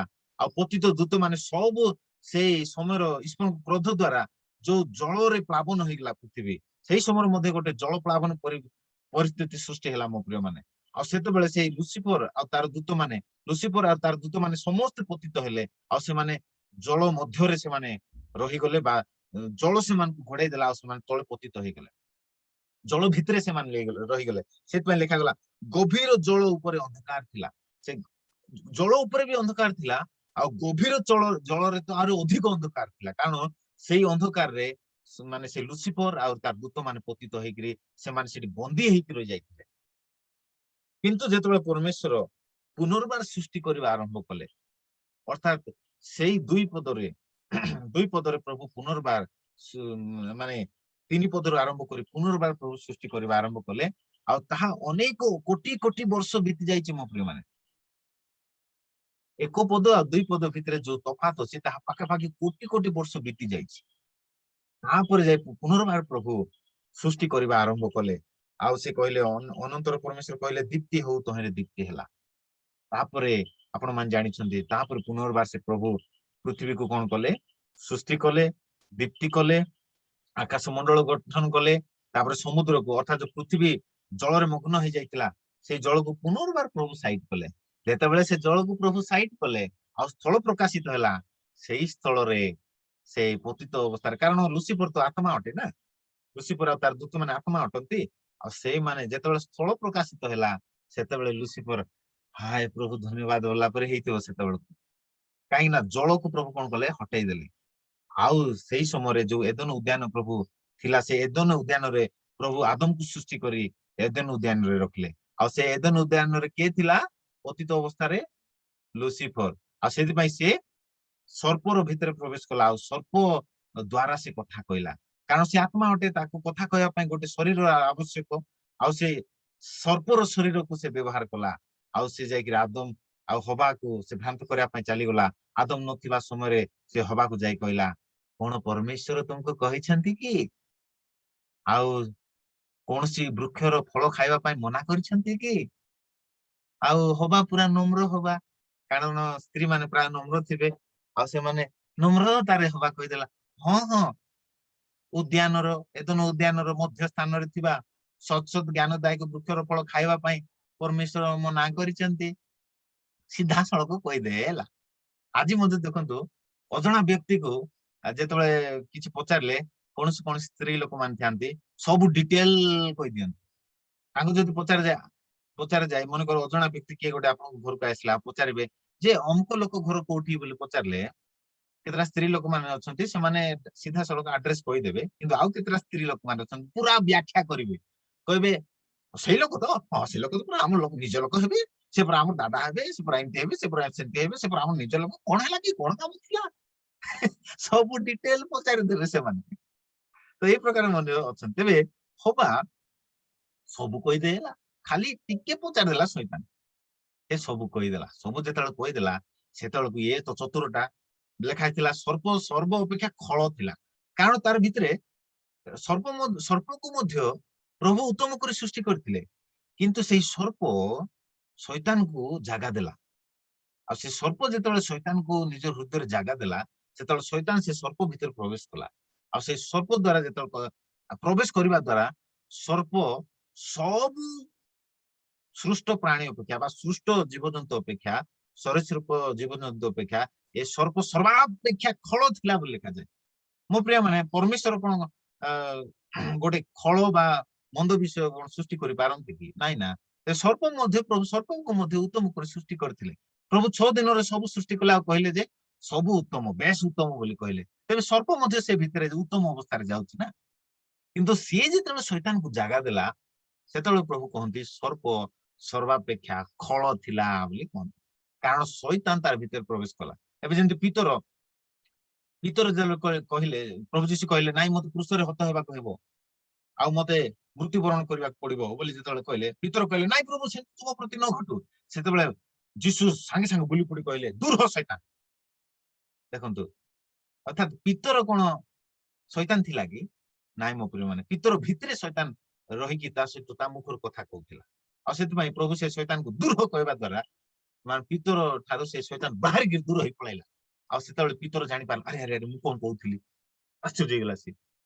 ତେବେ ଠିକ ସେଇ ପ୍ରକାର ଶୈତାନ ସର୍ପ ଭିତରେ ପ୍ରବେଶ କଲା ଆଉ ସେ କଥା କହିବାକୁ ଲାଗିଲା ଆଉ ସେତେବେଳେ ହବାକୁ ସେ ଠକିଦେଲା ଭ୍ରାନ୍ତ କରିଦେଲା ଆଉ ସେ ଯୋଉ ଉପାସନା କରିବାର ଅଧିକାର ପ୍ରଭୁ ଲୁସିଫରଠୁ ଛଡେଇକିରି ମନୁଷ୍ୟକୁ ଦେଇଥିଲେ ଅର୍ଥାତ ଆଦମ ଆଉ ହବାକୁ ଦେଇଥିଲେ ସେଇ ଉପାସନା କରିବା ଅଧିକାରକୁ ସେମାନେ ହରେଇଲେ ଆଉ ଶୈତାନ ତାର ଯୋଉ କ୍ଷମତାକୁ ସେ ହରଣ କରିନେଲା ତାର କ୍ଷମତାକୁ ସେ ହରଣ କରିନେଲା ପୁନର୍ବାର ମାନେ ତାର କ୍ଷମତାକୁ ଯୋଉ ପୃଥିବୀ ଉପରେ ତୁମେ ରୁଲ କର ରାଜତ୍ୱ କର ବୋଲି ଯୋଉ ଅଧିକାର ପ୍ରଭୁ ଆଦମ ଆଉ ହବାକୁ ଦେଇଥିଲେ ସେଇ ଅଧିକାର ସେ କ୍ଷମତାକୁ ଶୈତାନ ସେମାନଙ୍କୁ ଠକିକିରି ସେମାନଙ୍କୁ ଭ୍ରାନ୍ତ କରି ଶୈତାନର କଥା ମାନିବା ଦ୍ୱାରା ସେମାନେ ଶୈତାନର ଦାସ ହେଇଗଲେ କାରଣ ବାଇବେଲରେ ଲେଖାଯାଏ ଯିଏ ଯାହାର କଥା ମାନେ ସେ ତାର ଦାସ ଯଦି ଆମେ ପାପର କଥା ମାନୁ ଶୈତାନର କଥା ମାନୁଛୁ ତେବେ ଆମେ ଶୈତାନର ଦାସ ଯଦି ଆମେ ଈଶ୍ୱରଙ୍କ କଥା ମାନୁଛୁ ତେବେ ଆମେ ଈଶ୍ୱରଙ୍କ ଦାସ ଏବେ ଏଇ ସ୍ଥାନରେ ଆମେ ଦେଖିପାରୁଛୁ ସେମାନେ ଶୈତାନର ଆଜ୍ଞାବହ ହେବା ଦ୍ୱାରା ସେମାନେ ଶୈତାନର ଦାସ ହେଇଗଲେ ଆଦମ ଆଉ ହବା ଆଉ ସେମାନେ ଏକ ବନ୍ଧିତ ଅବସ୍ଥାରେ ଚାଲିଗଲେ ସେମାନେ ଶୈତାନକୁ ର କଥା ମାନିବା ଦ୍ୱାରା ନିଜର କ୍ଷମତାକୁ ସେମାନେ ତାର ହସ୍ତରେ ସମର୍ପଣ କଲେ ଆଉ ସେଇଠୁ ଆପଣ ମାନେ ଜାଣିଛନ୍ତି ଯେ ପୃଥିବୀରେ ପାପ ପ୍ରବେଶ କଲା ମୃତ୍ୟୁ ପ୍ରବେଶ କଲା ଆଉ ସେଇ ସମୟରେ ଆରମ୍ଭ କରି ପାଖାପାଖି ଆଜକ 6000 ବର୍ଷ ହେଇଗଲାଣି ମୋ ପ୍ରିୟ ମାନେ କାରଣ ଆଦମ ଠାରୁ ଆରମ୍ଭ କରି ଅବ୍ରାହମକୁ ପର୍ଯ୍ୟନ୍ତ 2000 ବର୍ଷ ଅବ୍ରାହମଙ୍କ ଠାରୁ ଆରମ୍ଭ କରି ଯୀଶୁଖ୍ରୀଷ୍ଟଙ୍କ ପର୍ଯ୍ୟନ୍ତ 2000 ବର୍ଷ ଆଉ ଯୀଶୁଖ୍ରୀଷ୍ଟଙ୍କ ଠାରୁ ଆରମ୍ଭ କରି ଆମ ପିରିୟଡ ବା ଆମ ଜେନେରେସନ ପର୍ଯ୍ୟନ୍ତ 2000 ବର୍ଷ ପାଖାପାଖି 6000 ବର୍ଷ ହେଇଗଲାଣି ମୋ ପ୍ରିୟ ମାନେ ଆଦମର ସୃଷ୍ଟି ହେବା ସମୟ ଠାରୁ ଏଇପରି ଭାବେ ପାପ ପ୍ରବେଶ କଲା ତେବେ ସେଇ ସମୟରେ ମୁଁ ସେ କ୍ରୋଧ ବିଷୟ କହୁଥିଲି ଯେ ଲୁସିଫର ସମୟରେ ମଧ୍ୟ ଈଶ୍ୱରଙ୍କ କ୍ରୋଧ ବର୍ତ୍ତିଛି ମୋ ପ୍ରିୟ ମାନେ ଲୁସିଫର ଯେତେବେଳେ ଗର୍ବ ହେଲା ସିଏ ଯେତେବେଳେ ପତିତ ହେଲା ପରମେଶ୍ୱର କ୍ରୋଧ କରିବା ଦ୍ୱାରା ସେଇ ସମୟରେ ପୃଥିବୀ ମଧ୍ୟ ଜଳ ଦ୍ୱାରା ମାନେ ଧ୍ୱଂସ ହେଇଥିଲା ବା ଜଳ ଦ୍ୱାରା ଜଳ ପ୍ଲାବନ ଦ୍ୱାରା ସେଇ ସମୟରେ ପୃଥିବୀ ମଧ୍ୟ ମାନେ ଧ୍ୱଂସ ହେଇଥିଲା ଈଶ୍ୱରଙ୍କ କ୍ରୋଧ ସେଇ ସମୟରେ ମଧ୍ୟ ପ୍ରକାଶିତ ହେଇଥିଲା ନହଙ୍କ ସମୟରେ ମଧ୍ୟ ଈଶ୍ୱରଙ୍କ କ୍ରୋଧ ପ୍ରକାଶିତ ହେଇଥିଲା ତାପରେ ଲୋଟଙ୍କ ସମୟରେ ମଧ୍ୟ ସଦମ ଗୋମରା ଉପରେ ଈଶ୍ୱରଙ୍କ କ୍ରୋଧ ପ୍ରକାଶିତ ହେଇଥିଲା ତେବେ ପୁରାତନ ନିୟମର ଅନେକ ସ୍ଥାନରେ ଆମେ ଦେଖିପାରୁଛୁ ଈଶ୍ୱରଙ୍କ କ୍ରୋଧ ପ୍ରକାଶିତ ହେଇଥିଲା ଏବେ ଆମେ ଦେଖିଯିବା ତାପରେ ସେଇ ସମୟରେ ମଧ୍ୟ ଆମେ ଦେଖିପାରିବା ଯେ ଯେଉଁମାନେ ପାପ କରୁଥିଲେ ସିଧାସଳଖ ପ୍ରଭୁଙ୍କର କ୍ରୋଧ ସେମାନଙ୍କ ଉପରେ ବର୍ତ୍ତୁଥିଲା ଆଉ ସ୍ପଟ ଡେଥ ସେମାନଙ୍କର ହେଇଯାଉଥିଲା ଯୋଉମାନେ ମହାପବିତ୍ର ସ୍ଥାନରେ ପ୍ରବେଶ କରୁଥିଲେ ଆଉ ସେମାନେ ସୂଚିକ୍ରିୟା ବା ପବିତ୍ରକୃତ ନ ହୋଇ ପ୍ରବେଶ କରୁଥିଲେ ସେମାନେ ତ ସ୍ପଟ ଡେଥ ହେଇଯାଉଥିଲା ସେମାନଙ୍କର ଅର୍ଥାତ ଈଶ୍ୱରଙ୍କ କ୍ରୋଧ ଦ୍ୱାରା ସେମାନେ ସାଙ୍ଗେ ସାଙ୍ଗେ ଦଣ୍ଡିତ ହେଇଯାଉଥିଲେ ପୁରାତନ ନିୟମରେ କିନ୍ତୁ ନୂତନ ନିୟମରେ ମୋ ପ୍ରିୟ ମାନେ ମୁଁ କହିବା ପାଇଁ ଚାହେଁ ଯେତେବେଳେ ଯୀଶୁ ଆଗମନ ହେଲେ ଯୀଶୁଙ୍କର ଆଗମନ ହେଲା ବା ଯୀଶୁଙ୍କର ପ୍ରଥମ ଆଗମନ ହେଲା ପ୍ରଭୁ ଯୀଶୁ ଯେତେବେଳେ ଜନ୍ମ ହେଲେ ବାଇବେଲ ଲେଖାଯାଏ ସତ୍ୟ ଏବଂ ଅନୁଗ୍ରହ ପ୍ରକାଶିତ ହେଲା ହାଲେଲୁୟା ସତ୍ୟ ଏବଂ ଅନୁଗ୍ରହରେ ସେ ପ୍ରକାଶିତ ହେଲେ ଆଉ ପ୍ରଭୁଙ୍କର ଅନୁଗ୍ରହ ବର୍ଷ ସେ ଘୋଷଣା କଲେ ଆଉ ଅନୁଗ୍ରହର ସମୟ ଆରମ୍ଭ ହେଲା ମୋ ପ୍ରିୟ ମାନେ ଆଉ ସେଇ ସମୟରେ ଯେତେବେଳେ ଅନୁଗ୍ରହର ସମୟ ଆରମ୍ଭ ହେଲା ଆଉ ପ୍ରଭୁ ଯୀଶୁ ଯେତେବେଳେ ତାଙ୍କର ଜୀବନ ଦେଲେ କୃଷରେ ତାଙ୍କ ରକ୍ତ ଝରାଇଲେ ସାରା ମାନବ ଜାତିର ପାପ ସକାଶୁ ସେ ଯେତେବେଳେ ଦଣ୍ଡିତ ହେଲେ ଈଶ୍ୱରଙ୍କର କ୍ରୋଧ ଯାହାକି ଆମ ଉପରେ ବର୍ତ୍ତିବା କଥା ଈଶ୍ୱରଙ୍କ କ୍ରୋଧ କୃଷ ଉପରେ ଯୀଶୁଙ୍କ ଉପରେ ବର୍ତ୍ତିଲା ଆଉ ପ୍ରଭୁ ଯୀଶୁ କୃଷ ଉପରେ ସେ ସମସ୍ତ କ୍ରୋଧକୁ ସେ ଶୋଷି ନେଲେ ଈଶ୍ୱରଙ୍କ ସମସ୍ତ କ୍ରୋଧକୁ ଶୋଷି ନେଲେ ଆଉ ଯେପରିକି ଆମ ଉପରେ ଈଶ୍ୱରଙ୍କ କ୍ରୋଧ ନ ବର୍ତ୍ତେ ସେଥିପାଇଁ ଆଜି ମଣ୍ଡଳୀ ଉପରେ ଈଶ୍ୱରଙ୍କର କ୍ରୋଧ ନାହିଁ ମୋ ପ୍ରିୟ ମାନେ ପ୍ରତ୍ୟେକ ବିଶ୍ୱାସୀ ମାନଙ୍କ ଉପରେ ଈଶ୍ୱରଙ୍କ କ୍ରୋଧ ଆଜି ବର୍ତ୍ତୁ ନାହିଁ କାରଣ ପାପୀ ଜଗତ ଉପରେ ଗୋଟେ ସମୟରେ ଈଶ୍ୱରଙ୍କ କ୍ରୋଧ ବର୍ତ୍ତିବାକୁ ଯାଉଛି ଆଉ ରେପଚର ହେଲା ପରେ ଈଶ୍ୱରଙ୍କ କ୍ରୋଧର ସମୟ ଆରମ୍ଭ ହେବ ମୋ ପ୍ରିୟ ମାନେ ଆଜି ଲୋକମାନେ ଭାବୁଛନ୍ତି କରୋନା ରୋଗ ହଉଛି ଈଶ୍ୱରଙ୍କ କ୍ରୋଧ ବୋଲି କିନ୍ତୁ ମୁଁ କହିବା ପାଇଁ ଚାହେଁ ଏଇଟା ଗୋଟେ ବହୁତ ବଡ ଟପିକ କରୋନା ରୋଗ ଈଶ୍ୱରଙ୍କ କ୍ରୋଧ ନୁହେଁ ମୋ ପ୍ରିୟ ମାନେ ଏ କରୋନା ରୋଗ ଶୈତାନ କାରଣ ଏବେ ଶୈତାନ ରାଜତ୍ୱ କରୁଛି ପୃଥିବୀରେ ଶୈତାନ ସେ କ୍ଷମତା ଦ୍ୱାରା ସେ ରାଜତ୍ୱ କରୁଛି ଆଉ ଲୋକମାନଙ୍କୁ ରୋଗ ବ୍ୟାଧି ଦ୍ୱାରା ନଷ୍ଟ କରୁଛି ଆମେ ଜାଣିଛୁ ଯୋହନ ତାର 10 ପର୍ବ 10 ପଦରେ ଲେଖାଯାଏ ଯୀଶୁ କହନ୍ତି ଶୈତାନ ଅର୍ଥାତ ଚୋର କେବଳ ଚୋରି ବଧ ବିନାଶ କରିବାକୁ ଆସେ କିନ୍ତୁ ମୁଁ ଆସିଛି ପ୍ରଚୁର ଜୀବନ ଦେବା ପାଇଁ ତେବେ ଯେଉଁ ଯୀଶୁ ପ୍ରଚୁର ଜୀବନ ଦେବା ପାଇଁ ଆସିଅଛନ୍ତି ସେ କଣ କରୋନା ରୋଗ ପଠେଇକିରି ଲୋକମାନଙ୍କୁ ମାରିବେ ଆମେ ଟିକେ ଆଲୋଚନା କରିବା ଦରକାର ଟିକେ ଚିନ୍ତା କରିବା ଦରକାର ମୋ ପ୍ରିୟ ମାନେ ତେବେ ଏଇ ସମୟରେ ପ୍ରଭୁଙ୍କର ଅନୁଗ୍ରହର ସମୟ ଆଉ ଲୋକମାନଙ୍କୁ ରକ୍ଷା କରିବାର ସମୟ ଚାଲିଛି ମୋ ପ୍ରିୟ ମାନେ ଯେଉଁମାନେ ଯେଉଁ ପରମେଶ୍ୱର ଏ ଲୋକଙ୍କୁ ରକ୍ଷା କରିବା ପାଇଁ ଚେଷ୍ଟା କରୁଛନ୍ତି ସେଇ ପରମେଶ୍ୱର କଣ ଲୋକମାନଙ୍କୁ କରୋନା ରୋଗ ପଠେଇକିରି ମାରିବେ କି ମୋ ପ୍ରିୟ ମାନେ ଆଜି ଡେଟରେ ଆପଣ ମାନେ ଦେଖନ୍ତୁ ଅନେକ ପାଷ୍ଟର ମାନେ ମରି ଯାଉଛନ୍ତି ଅନେକ ବିଶ୍ୱାସୀ ମାନେ ମରି ଯାଉଛନ୍ତି। କଣ ପରମେଶ୍ୱର କରୋନା ରୋଗ ପଠେଇକିରି ବିଶ୍ୱାସୀ ଆଉ ପାଷ୍ଟର ମାନଙ୍କୁ ହତ୍ୟା କରିବେ କି ମୋ ପ୍ରିୟ ମାନେ? ଏଇଟା ଗୋଟେ ବହୁତ ବଡ ଟପିକ ଆମେ ଆଲୋଚନା କରିବା ଦରକାର ଆଗାମୀ ଦିନ ମାନଙ୍କରେ। ତେବେ ଆପଣ ମାନେ ଭଲ କି ଜାଣନ୍ତୁ ଯେ ଏବେ ଅନୁଗ୍ରହର ବର୍ଷ ପ୍ରଭୁ ଯୀଶୁ ଘୋଷଣା କରିଛନ୍ତି। ଆଉ ଏଇ ସମୟରେ ଈଶ୍ୱରଙ୍କ କ୍ରୋଧ ପୃଥିବୀରେ ବର୍ତ୍ତୁ ନାହିଁ ମୋ ପ୍ରିୟ ମାନେ। କିନ୍ତୁ ଗୋଟେ ସମୟ ଆସୁଛି ଯେତେବେଳେ ମେଷ ଶାବକ ଷଷ୍ଠ ମୁଦ୍ରା ଭାଙ୍ଗିବେ, ସେଇ ସମୟରେ ଅର୍ଥାତ ରେପଚର ପରେ ଈଶ୍ୱରଙ୍କ କ୍ରୋଧ ପୃଥିବୀରେ ବର୍ତ୍ତିବ। ଆଉ ସେଇ କ୍ରୋଧ କଣ କଣ? ଷଷ୍ଠ ମୁଦ୍ରା, ପୁଣି ସପ୍ତ ତୁରୀ ଆଉ ସପ୍ତ ପାତ୍ର ଜଜମେଣ୍ଟ ହଉଛି ଈଶ୍ୱରଙ୍କ କ୍ରୋଧ। ଆଉ ତାହା ବିଶ୍ୱାସୀ ମାନଙ୍କ ଉପରେ ଈଶ୍ୱରଙ୍କ କ୍ରୋଧ ବର୍ତ୍ତିବ ନାହିଁ। ସେଇ ସମୟରେ ମଧ୍ୟ ଯୋଉମାନେ କି ଯୀଶୁ ଖ୍ରୀଷ୍ଟଙ୍କ ବାକ୍ୟକୁ ବିଶ୍ୱାସ କରିଥିବେ, ସେଇ ସମୟରେ ମଧ୍ୟ ଈଶ୍ୱରଙ୍କର ବାକ୍ୟକୁ ବିଶ୍ୱାସ କରିଥିବେ, ଯୀଶୁଙ୍କ ସାକ୍ଷ୍ୟ ସେମାନେ ଗ୍ରହଣ କରିଥିବେ, ଆଉ ଶୈତାନର ଚିହ୍ନକୁ ନେବେ ନାହିଁ, ପଶୁକୁ ପ୍ରତିମାକୁ ପ୍ରଣାମ କରିବେ ନାହିଁ, ଶୈତାନର ପ୍ରତିମାକୁ ପ୍ରଣାମ କରିବେ ନାହିଁ, ତାର ଚିହ୍ନ ଆପଣ ହସ୍ତରେ କି କପାଳରେ ନେବେ ନାହିଁ, ସେମାନଙ୍କୁ ମଧ୍ୟ ପ୍ରଭୁ ସେଇ ସମୟରେ ସୁରକ୍ଷା ଦେବେ। ସେଇ ସମୟରେ କ୍ରୋଧ ଢଳାଯିବ ଈଶ୍ୱରଙ୍କର, କିନ୍ତୁ ସେମାନଙ୍କୁ ପ୍ରଭୁ ସୁରକ୍ଷା ଦେବେ 3 ବର୍ଷ 6 ମାସ ପର୍ଯ୍ୟନ୍ତ। ତାହା ଆମମାନେ ପ୍ରକାଶିତ 12 ପର୍ବରେ ଆମେ ଧ୍ୟାନ କରିଥିଲୁ। ପ୍ରଭୁ ସେଇ ସମୟରେ ମଧ୍ୟ ସାଧୁ ମାନଙ୍କୁ କଣ ଦେବେ? ସୁରକ୍ଷା ଦେବେ ମୋ ପ୍ରିୟ ମାନେ। ତେବେ ଆଉ 10 ମିନିଟ ଅଛି, 10 ମିନିଟ ଭିତରେ ମୁଁ ସାରିବା ପାଇଁ ଚେଷ୍ଟା କରିବି। ଆପଣ ମାନେ ଧ୍ୟାନର ସହିତ ଶୁଣନ୍ତୁ। ଆଜି ଆମେ ଷଷ୍ଠ ମୁଦ୍ରା ସାରିଦେବା, କାଲିକୁ ଆମେ ସପ୍ତମ ମୁଦ୍ରାକୁ ଯିବା। ତେବେ ଦେଖନ୍ତୁ ଈଶ୍ୱରଙ୍କ କ୍ରୋଧ ସେଇ ସମୟରେ ଢଳାଯିବ ମୋ ପ୍ରିୟ ମାନେ। ଯଦି ଆପଣ ମାନେ ଏବେ ମାନେ ବାଇବେଲ ପଢିବା ଆରମ୍ଭ କରିବା, ଈଶ୍ୱରଙ୍କ କ୍ରୋଧ ବିଷୟରେ ଆପଣ ମାନେ ଏବେ ଦେଖନ୍ତୁ। Thank you Lord Jesus. ଲେଖାଯାଏ ମହାଭୂମିକମ୍ପ ହେଲା, ସୂର୍ଯ୍ୟ ଲୋମ ନିର୍ମିତ କମ୍ବଳ ପରି କୃଷ୍ଣ ବର୍ଣ୍ଣ ହେଲା, ଆଉ ଚନ୍ଦ୍ର ସମ୍ପୂର୍ଣ୍ଣ ରକ୍ତ ବର୍ଣ୍ଣ ହେଲା। ସୂର୍ଯ୍ୟ ଅନ୍ଧକାର ହେଇଗଲା ମୋ ପ୍ରିୟ ମାନେ, ଆଉ ଚନ୍ଦ୍ର ରକ୍ତ ବର୍ଣ୍ଣ ହେଇଗଲା। ଏଇ ସବୁ ଘଟଣା ଦେଖି ସେଇ ସମୟରେ ଯୋଉ ଲୋକମାନେ ଥିଲେ, ପାତ୍ର ମନ୍ତ୍ରୀ ମାନେ, ସେ ସବୁ ସେମାନେ ସବୁ ଅବାକ ହେଇଗଲେ, ସେମାନେ ସବୁ ଛାନିଆ ହେଇଗଲେ। ତାପରେ ପ୍ରବଳ ବାୟୁରେ ଆଘାତରେ ଡିମିରି ବୃକ୍ଷରୁ ଯେପରି ଅପୋକ୍ତ ଫଳ ସବୁ ପତିତ ହେଲା, ସେଇପରି ଆକାଶର ନକ୍ଷତ୍ର ସବୁ ପୃଥିବୀରେ ପତିତ ହେଲେ। ଆକାଶର ନକ୍ଷତ୍ର ମାଳ ସବୁ ପୃଥିବୀରେ ପତିତ ହେଲେ। ବହୁତ ଭୟଙ୍କର ସମୟ ମୋ ପ୍ରିୟ ମାନେ। ଭାବି ଦେଖନ୍ତୁ, ଆଉ ଆକାଶର ନକ୍ଷତ୍ର ମାଳା ବୋଲି କହିଲେ ଆପଣ ମାନେ ଯୋଉମାନେ ସାଇନ୍ସ ପଢିଛନ୍ତି ସେମାନେ ଜାଣିଛନ୍ତି, ଆଷ୍ଟେରଏଡ ଆଷ୍ଟେରଏଡ ମାନେ ମାନେ ସେ ପୃଥିବୀ ମାନେ ସେଇଠି ଅଛି, ମାନେ ତାକୁ ଓଡିଆରେ କଣ କହନ୍ତି? ଆଷ୍ଟେରଏଡ ବୋଲି କହନ୍ତି ଓଡିଆରେ। ବଡ ବଡ ପଥର ଯାକ ମୋ ପ୍ରିୟ ମାନେ, ସେଟା ସ୍ପେସ ରେ ଘୁରୁଛି, ଆକାଶ ମଣ୍ଡଳରେ ଘୁରୁଛି। ଆଉ ସେଇ ସ୍ପେସ ରୁ ସେ ବଡ ବଡ ପଥର ଯାକ ସବୁ ପୃଥିବୀ ସ୍ଖଳିତ ହେବ, ଆଉ ଲୋକମାନଙ୍କ ଉପରେ ଉପରେ ପଡିବ, ଆଉ ସେମାନେ ପୁରା ଛାନିଆ ହେଇଯିବେ କଣ ଏସବୁ ବୋଲି। ଆଉ ତାପରେ ଆମେ ଦେଖିବା ପୃଥିବୀରେ ପତିତ ହେଲା। ପୁଣି 14 ପଦ, ଆକାଶ ମଣ୍ଡଳ ଚର୍ମ ପୁସ୍ତକ ଗୁଡା ହେଲା, ପୁଣି ଗୁଡା ହୋଇ ଦୂରୀଭୂତ ହେଲା। ପୁଣି ପର୍ବତ ଦ୍ୱୀପ ସମସ୍ତ ସ୍ଥାନାନ୍ତରିତ ହେଲା। ପର୍ବତ ଆଉ ଦ୍ୱୀପ ସବୁ କଣ ହେଲା? ସ୍ଥାନାନ୍ତରିତ ହେବାକୁ ଲାଗିଲା। ମାନେ ଦ୍ୱୀପ ବୋଲି କହିଲେ ଆଇଲ୍ୟାଣ୍ଡ। ଆପଣ ମାନେ ଜାଣିଛନ୍ତି ଆମ ପୃଥିବୀରେ କେତେ ଆଇଲ୍ୟାଣ୍ଡ ଗୁଡାକ, ଦ୍ୱୀପ ଗୁଡାକ ଅଛି। ସେ ଦ୍ୱୀପ ଗୁଡାକ ଏଣେ ତେଣେ ହେବାକୁ ଲାଗିଲା, ସ୍ଥାନାନ୍ତରିତ ହେବାକୁ ଲାଗିଲା। ବଡ ବଡ ପର୍ବତ ଗୁଡାକ ସମତଳ ଭୂମି ହେଇଗଲା। ଏ ପ୍ରକାର ମହାଭୂମିକମ୍ପ ହେଲା। ବଡ ବଡ ବିଲ୍ଡିଂ ଗୁଡାକ ଧୂଳିସାତ ହେଇଗଲା। ବଡ ବଡ ପର୍ବତ ଗୁଡାକ ସବୁ ମାଟି ଭିତରେ ଧସିଗଲା, ମାଟି ଭିତରେ ପଶିଗଲା। ମାନେ ଏଇ ପ୍ରକାର ଈଶ୍ୱରଙ୍କ କ୍ରୋଧ ମୋ ପ୍ରିୟ ମାନେ। ଆଉ ଏ ସବୁ ଏ ଦୁଷ୍ଟ ପାପୀ ଜଗତ ଉପରେ ବର୍ତ୍ତିବାକୁ ଯାଉଛି ମୋ ପ୍ରିୟ ମାନେ। ସେଥିପାଇଁ ମୋ ପ୍ରିୟ ମାନେ ପାରୁ ପର୍ଯ୍ୟନ୍ତ ଆମେ ମାନେ ସୁସମାଚାର ପ୍ରଚାର କରିବା, ଆଉ ମହାକ୍ଲେଶରୁ ଲୋକମାନଙ୍କୁ ଉଦ୍ଧାର କରିବା ମୋ ପ୍ରିୟ ମାନେ। ହାଲେଲୁୟା। କାରଣ ପ୍ରଭୁ ଚାହାନ୍ତି ଗୋଟିଏ ବି ଆତ୍ମା ନଷ୍ଟ ନ ହେଉ। ଆଉ ସେ ମହାକ୍ଲେଶ ଆସିବା ପୂର୍ବରୁ, ରେପଚର ହେବା ପୂର୍ବରୁ ଆମେ ପାରୁ ପର୍ଯ୍ୟନ୍ତ ସୁସମାଚାର ପ୍ରଚାର କରିବା, ଆମେ ଆତ୍ମା ମାନଙ୍କୁ ରକ୍ଷା କରିବା ମୋ ପ୍ରିୟ ମାନେ। କାରଣ ପ୍ରଭୁ ଚାହାନ୍ତି ଗୋଟିଏ ବି ଆତ୍ମା ନଷ୍ଟ ନ ହୁଅନ୍ତୁ। କାରଣ ପ୍ରଭୁ ଯୀଶୁ ସମସ୍ତଙ୍କ ପାଇଁ ନିଜର ଜୀବନ ଦେଇଛନ୍ତି। ହିନ୍ଦୁ, ଖ୍ରୀଷ୍ଟିଆନ, ମୁସଲିମ, ଶିଖ, ଜୈନ ଧର୍ମ, ବୁଦ୍ଧ ଧର୍ମ, ପ୍ରତ୍ୟେକ ଲୋକ ନିମନ୍ତେ ଲେଖାଯାଏ ସମସ୍ତ ମାନବ ଜାତି ନିମନ୍ତେ ପ୍ରଭୁ ଯୀଶୁ କ୍ରୁଶରେ ପ୍ରାୟଶ୍ଚିତ କରିଅଛନ୍ତି, ନିଜ ଜୀବନ ଦେଇଛନ୍ତି, ନିଜ ରକ୍ତ ଝରାଇଛନ୍ତି ମୋ ପ୍ରିୟ ମାନେ। ତେବେ ଆମମାନେ ସେମାନଙ୍କୁ ମଧ୍ୟ ରକ୍ଷା କରିବା ନିମନ୍ତେ, ସେମାନଙ୍କୁ ମଧ୍ୟ ଆମମାନେ ପାପରୁ, ଏ ଶୈତାନର ବନ୍ଧନରୁ ରକ୍ଷା କରିବା ନିମନ୍ତେ ଆମମାନେ କାନ୍ଦି କାନ୍ଦି ପ୍ରାର୍ଥନା କରିବା କଥା। ସେମାନଙ୍କର ଆତ୍ମା ମାନଙ୍କୁ ଲାଭ କରିବା ନିମନ୍ତେ ଆମମାନେ ଆଣ୍ଠୁରେ ଆସି ପ୍ରାର୍ଥନା କରିବା ଦରକାର ମୋ ପ୍ରିୟ ମାନେ। ମଧ୍ୟ ରାତ୍ର ସମୟରେ ଉଠି ପ୍ରାର୍ଥନା କରିବା ଦରକାର। ପ୍ରଭୁ ଯୀଶୁ ମଧ୍ୟ ରାତ୍ର ସମୟରେ ପ୍ରାର୍ଥନା କରୁଥିଲେ। ଜନ 17 ପର୍ବରେ ସେ ଶିଷ୍ୟ ମାନଙ୍କ ନିମନ୍ତେ ପ୍ରାର୍ଥନା କଲେ, ହେ ପ୍ରଭୁ ଏମାନଙ୍କୁ ପାପ ମନ୍ଦରୁ ତୁମେ ରକ୍ଷା କର ବୋଲି ପ୍ରଭୁ 17 ପର୍ବରେ କେତେ ପ୍ରାର୍ଥନା କରୁଛନ୍ତି ଶିଷ୍ୟ ମାନଙ୍କ ପାଇଁ।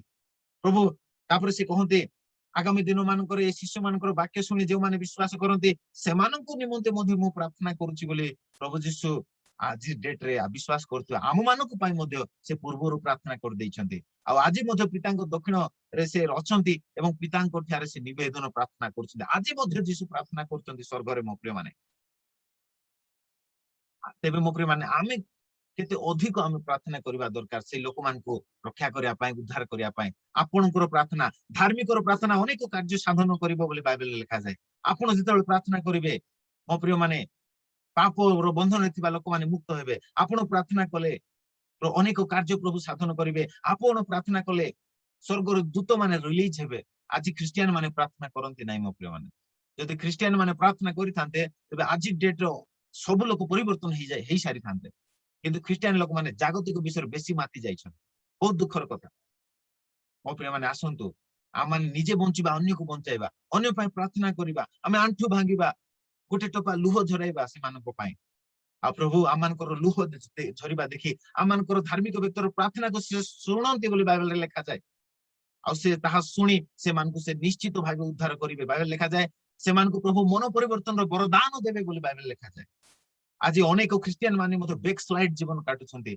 गुप्त पापर जीवन काटुछन्ती सेमानको निमंते आमे प्रार्थना करिबा आज आमानकर रिलेटिव माने मध्य केते जण सेही गुप्त पापर जीवन काटुछन्ती मो प्रिय माने आज आमे सेमानको पय निवेदन करिबा सेमानको पय प्रार्थना करिबा सेमाने मध्य जेपरि प्रभुको निकटवर्ती हेबे प्रभुको निकटको फेरी आसीबे मो प्रिय माने आज जदि खाली आमे आज जदि आमे स्वार्थपर हे जाइछु तेबे आमाने बहुत दुखर विषय मो प्रिय माने आमे सेल्फिश हबा नाही आमे अन्य पय चिंता करिबा प्रभु कहले अन्य निमंते प्रार्थना करो परस्पर निमंते प्रार्थना करो तेबा माने आज स्वार्थपर हेबा नाही मो प्रिय माने सेमानको पय आमे प्रार्थना रे परिश्रम करिबा प्रभु सेमानको मध्य मन परिवर्तन वरदान देबे से पुत्र जे कि अपव्यय पुत्र जे कि पिता को छाड़ी चली जाइतिला किंतु गोटे समय किंतु तांको पिता निश्चय से पुत्र पय प्रार्थना करथिले आ तार अपेक्षा रहिथिले आ गोटे दिन एपरि हैला जे बाइबल लिखा जाय प्रभु ताको चेतना देले प्रभु से अपव्यय पुत्र को चेतना देले आ से तार चेतना फेरी आसिला आ से कहला प्रभु मु मो पिता निकट चली जीवी से जेतले घुसरी खाद्य खाइबाक लागिला तार मन रे पड़ला अरे मो पिता गृह तो अनेक खाद्य अछि आ दास दासी माने केते हुष्टपुष्ट खाद्य खाउचंती आ मु एठी घुसरी खाद्य खाउची बोली गोटे चेतना आसिला मो प्रिय माने आज मध्य जेतबेले आमे प्रार्थना करिबा लोक मानको हृदय रे चेतना आसीबो लोक मानको मन रे चेतना आसीबो आ से माने मन परिवर्तन करी फेरी आसीबे मो प्रिय माने आज आपनकर प्रार्थनार आवश्यकता रही अछि मो प्रिय माने प्रभु जोगी जंती आपनकर प्रार्थना सुनिबा पाए प्रभु जोगी जंती आपनकर प्रार्थनार उत्तर देबा पाए तेबे मो प्रिय माने आपण माने प्रार्थनार समय दियंतु आ अन्य मानको पा उद्धार पाए प्रार्थना रे आपण मान लागंतु मो प्रिय माने आसंतु आगो को जिबा लिखा जाए आकाश मंडल चर्म पुस्तक गुड़ा हैला पर गुड़ा होई दूरीभूत हैला पुणी पर्वत और दीप समस्त स्थानांतरित हैला यह महा भयंकर समय आ पृथ्वीर राजा माने पात्र मंत्री माने प्रधान सेनापति धनी माने बलवान लोक माने पराधीन स्वाधीन लोक समस्ते गुहा और पर्वत मालार शैल मानक मध्यरे आपना आपना को लुचाइले आ सेही समय थिबा प्रत्येक लोक माने आपना आपना को गुंफा भितरे लुचाइले टनल भितरे लुचाइले आज डेट रे आपण मान जानछन्ती कि बड़ बड़ उद्योगपति माने बिजनेसमैन माने धनी माने से माने अंडरग्राउंड गात करूछन्ती लुचिबा पाई कारण से जानछन्ती जे थर्ड वर्ल्ड वार हेबाक जाउछि तृतीय विश्व युद्ध हेबाक जाउछि बोली से माने जानछन्ती आ सेति पई से माने आपण आपण को रक्षा करिया पाई सुरक्षा करिया पाई आपण मान जदि देखिबे वीडियो रे देख पारिबे बिल गेट पृथ्वी भितरे अर्थात अंडरग्राउंड रे बहुत बड़ माने गृह से निर्माण करछि अंडरग्राउंड काहे कि ना निज को रक्षा करबा पाई तृतीय विश्व युद्ध हेले से निज को रक्षा करबा पाई से प्रकार गोटे अंडरग्राउंड घर से तैयारी करछि एमती घर से तैयारी करछि जे मिसाइल आसी पड़िले मध्य माने ताको आघात करि परिबो नै ए प्रकार भाबे से प्रोटेक्शन वॉल से तैयारी करछि माटी भितरे ठीक सही प्रकार अनेक बिजनेसमैन माने भी तैयारी कर सारलेनी कारण से जानि छथि जे तृतीय विश्व युद्ध हेबाक जाउछि ते ईश्वर को क्रोध जेतले बढ़िबा आरंभ होबो एमान सब से भीतर पसि जिवे आ रक्षा पाई जिबा पई से मान चेष्टा करिवे आपण आपण को लुचाइबे बोल लिखाइ छी किंतु मो प्रिय माने मनीष को सिना आमान लुचे आमान से माने मनीषर तो ना आपण को लुचाई परिबे किंतु जे परमेश्वर हृदय रो भितरे कोन अछि से देखि पारंते माटी भितरे के अछंती परमेश्वर देखि परिबे नै कि तेबे एई लोक माने भाबते जे मो से भितरे लुचि गले आ मो मते परमेश्वर देखि परिबे नै दंड दे परिबे नै ए माने भूली जानते जानी नाहंती जे परमेश्वर से माटी भितरे थिले मजे से देखि पारंती कारण प्रकाशित वाक्य 1 पर्व लिखा जाय जीशुंकर चक्षु अग्नि सदृश आ से अग्नि रो अर्थ मु कहिथिले जे से गुप्त विषय सब देखि पारंती से मर्मर को मध्य परीक्षा करि पारंती सीक्रेट थिंग बोले मनुष्यर हृदय जो सिक्रेट आलोचना चली सेई अग्नि सदृश चक्षुरु से secrete Deep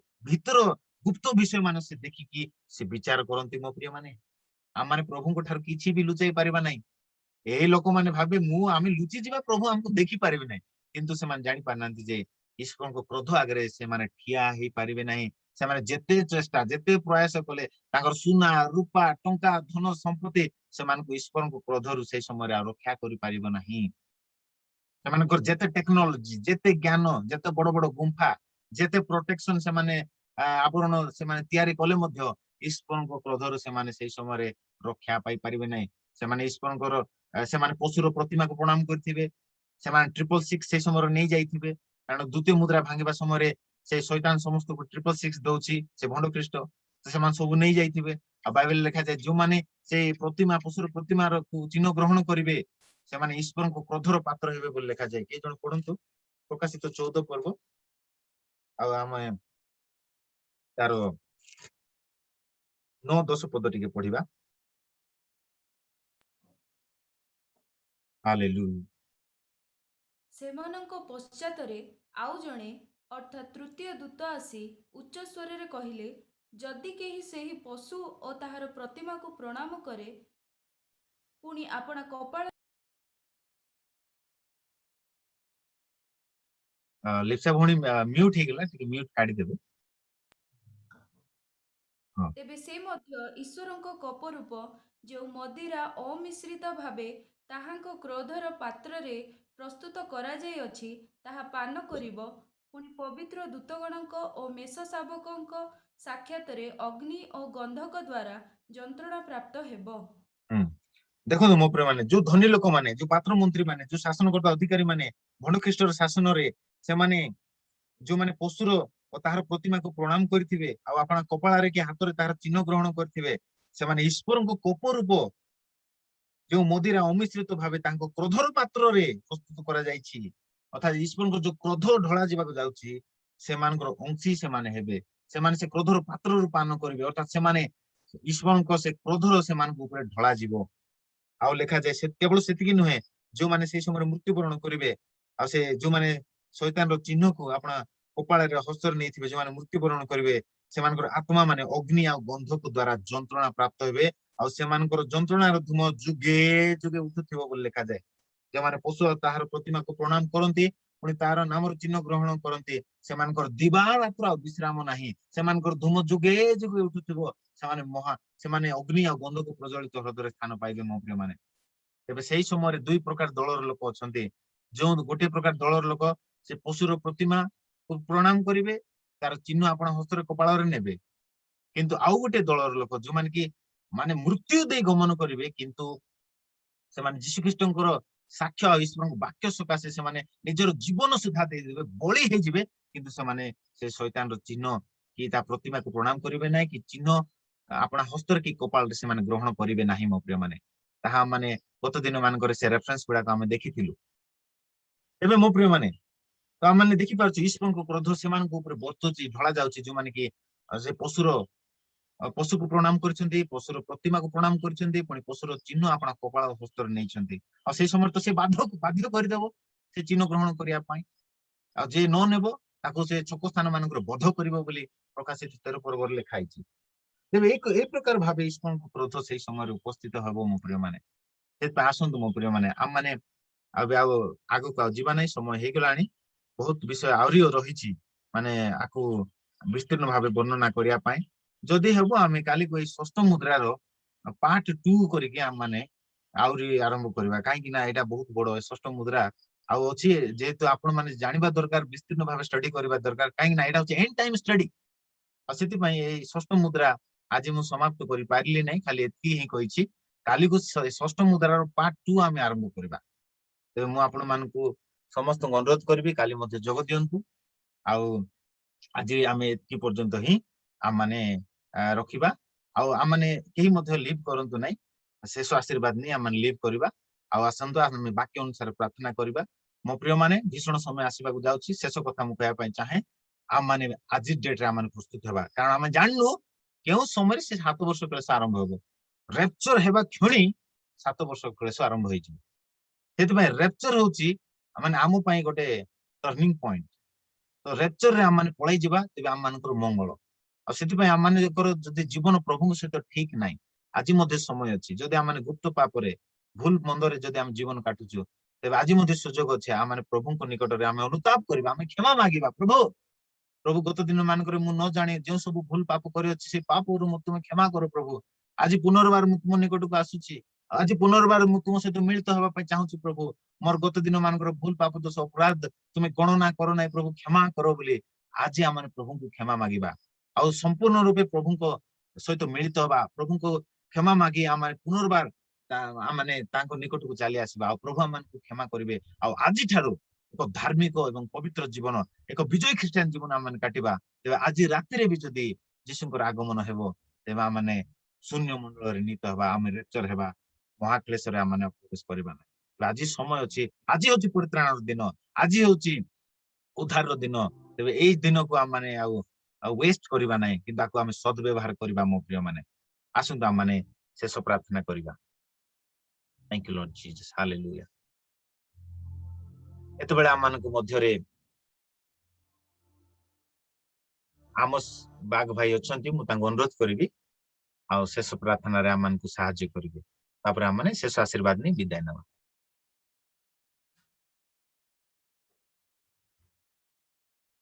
Thank you, Lord Jesus. Hallelujah. ଧନ୍ୟବାଦ ପିତା।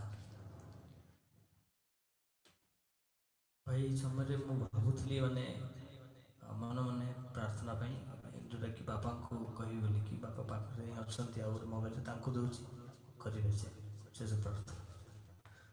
ବାପା ମାଇକ୍ରୋଫୋନ ଅନ୍ କରିକି ପ୍ରାର୍ଥନା କର।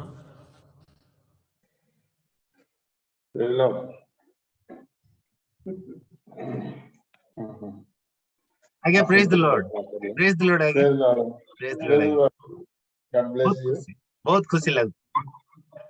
ବହୁତ ଖୁସି, ମତେ ବି ବହୁତ ଖୁସି। ଅନେକ କାମରେ ଆମେ ବି ଅନ୍ୟ ପ୍ରୋଗ୍ରାମରେ ରହିଥାଉଛୁ, ସେଥିପାଇଁ ଆଉ ଜଡ଼ିତ ହେଇପାରୁନୁ। ତଥାପି ଆଜି ପ୍ରଭୁ ସୁଯୋଗ ଦେଲେ, ପ୍ରଭୁ ଧନ୍ୟବାଦ ହେଉ।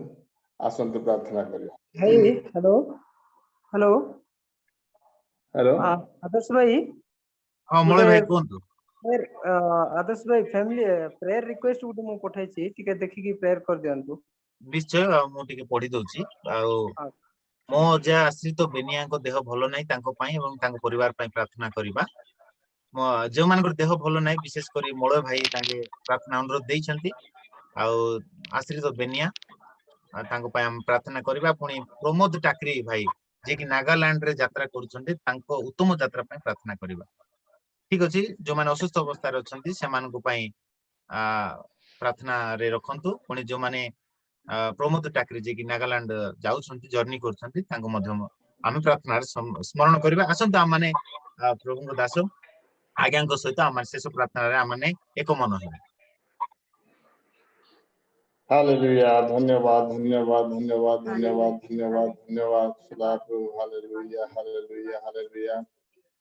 ଦୟାମୟ ସ୍ୱର୍ଗୀୟ ସଦାପ୍ରଭୁ ଜୀବିତ ପିତା ପରମେଶ୍ୱର, ଏ ଶେଷ ଦିନ ମାନଙ୍କରେ ପ୍ରଭୁ, ଏ ଯୋଉ ଦୁର୍ଦିନ ପରିସ୍ଥିତି ସମୟରେ ପ୍ରଭୁ ତୁମେ ତୁମ ଲୋକମାନଙ୍କୁ ଆଉ ଅବହେଳାରେ ନ ରହି ତୁମର ସେବା କରିବା ପାଇଁ ତୁମେ ସୁଯୋଗ ଦେଇଛ।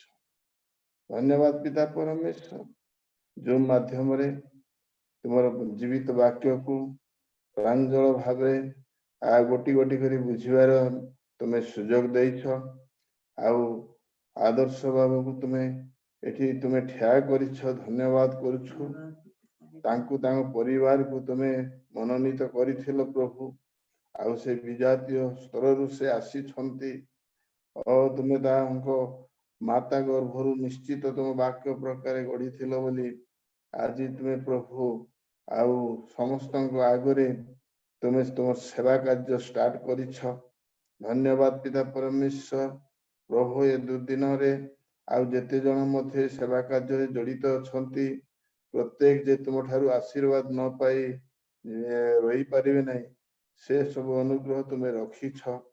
ସମସ୍ତଙ୍କୁ ତୁମେ ତୁମର ଦୟାର ହସ୍ତ ବଢେଇ प्रभु सुरक्षा देवा पाई या एक पंथा है बोली तुम धन्यवाद दूछु पिता हालेलुया प्रभु या बहुमूल्य भाव रे कार्य करू अनेक आत्मा तो प्रभु अबाटरे जाउछंती मात्र तुमे समस्त मनुष्य समाज पाई प्रभु जीशु आउ तुमे निजको बलि देछ तुमर से बलि भयंकर विषय अठे आउ सेति आज आम माने प्रभु सुरक्षित मने करूछु आम मानकर भरोसा अछि कारण तुमे आसी न थांतो आज आम माने प्रभु कौन हे थांतु आउ ताहा किछि आम मानक पई पथ नथिला धन्यवाद करूछु प्रभु तेणु तुमे जो महान कार्य करिछ ताकू मने पकई प्रभु आमे तुम सहित चिरजीवी हेबा पई तुमे जो चाहो तुमे प्रभु एई जगत रे थिला बेले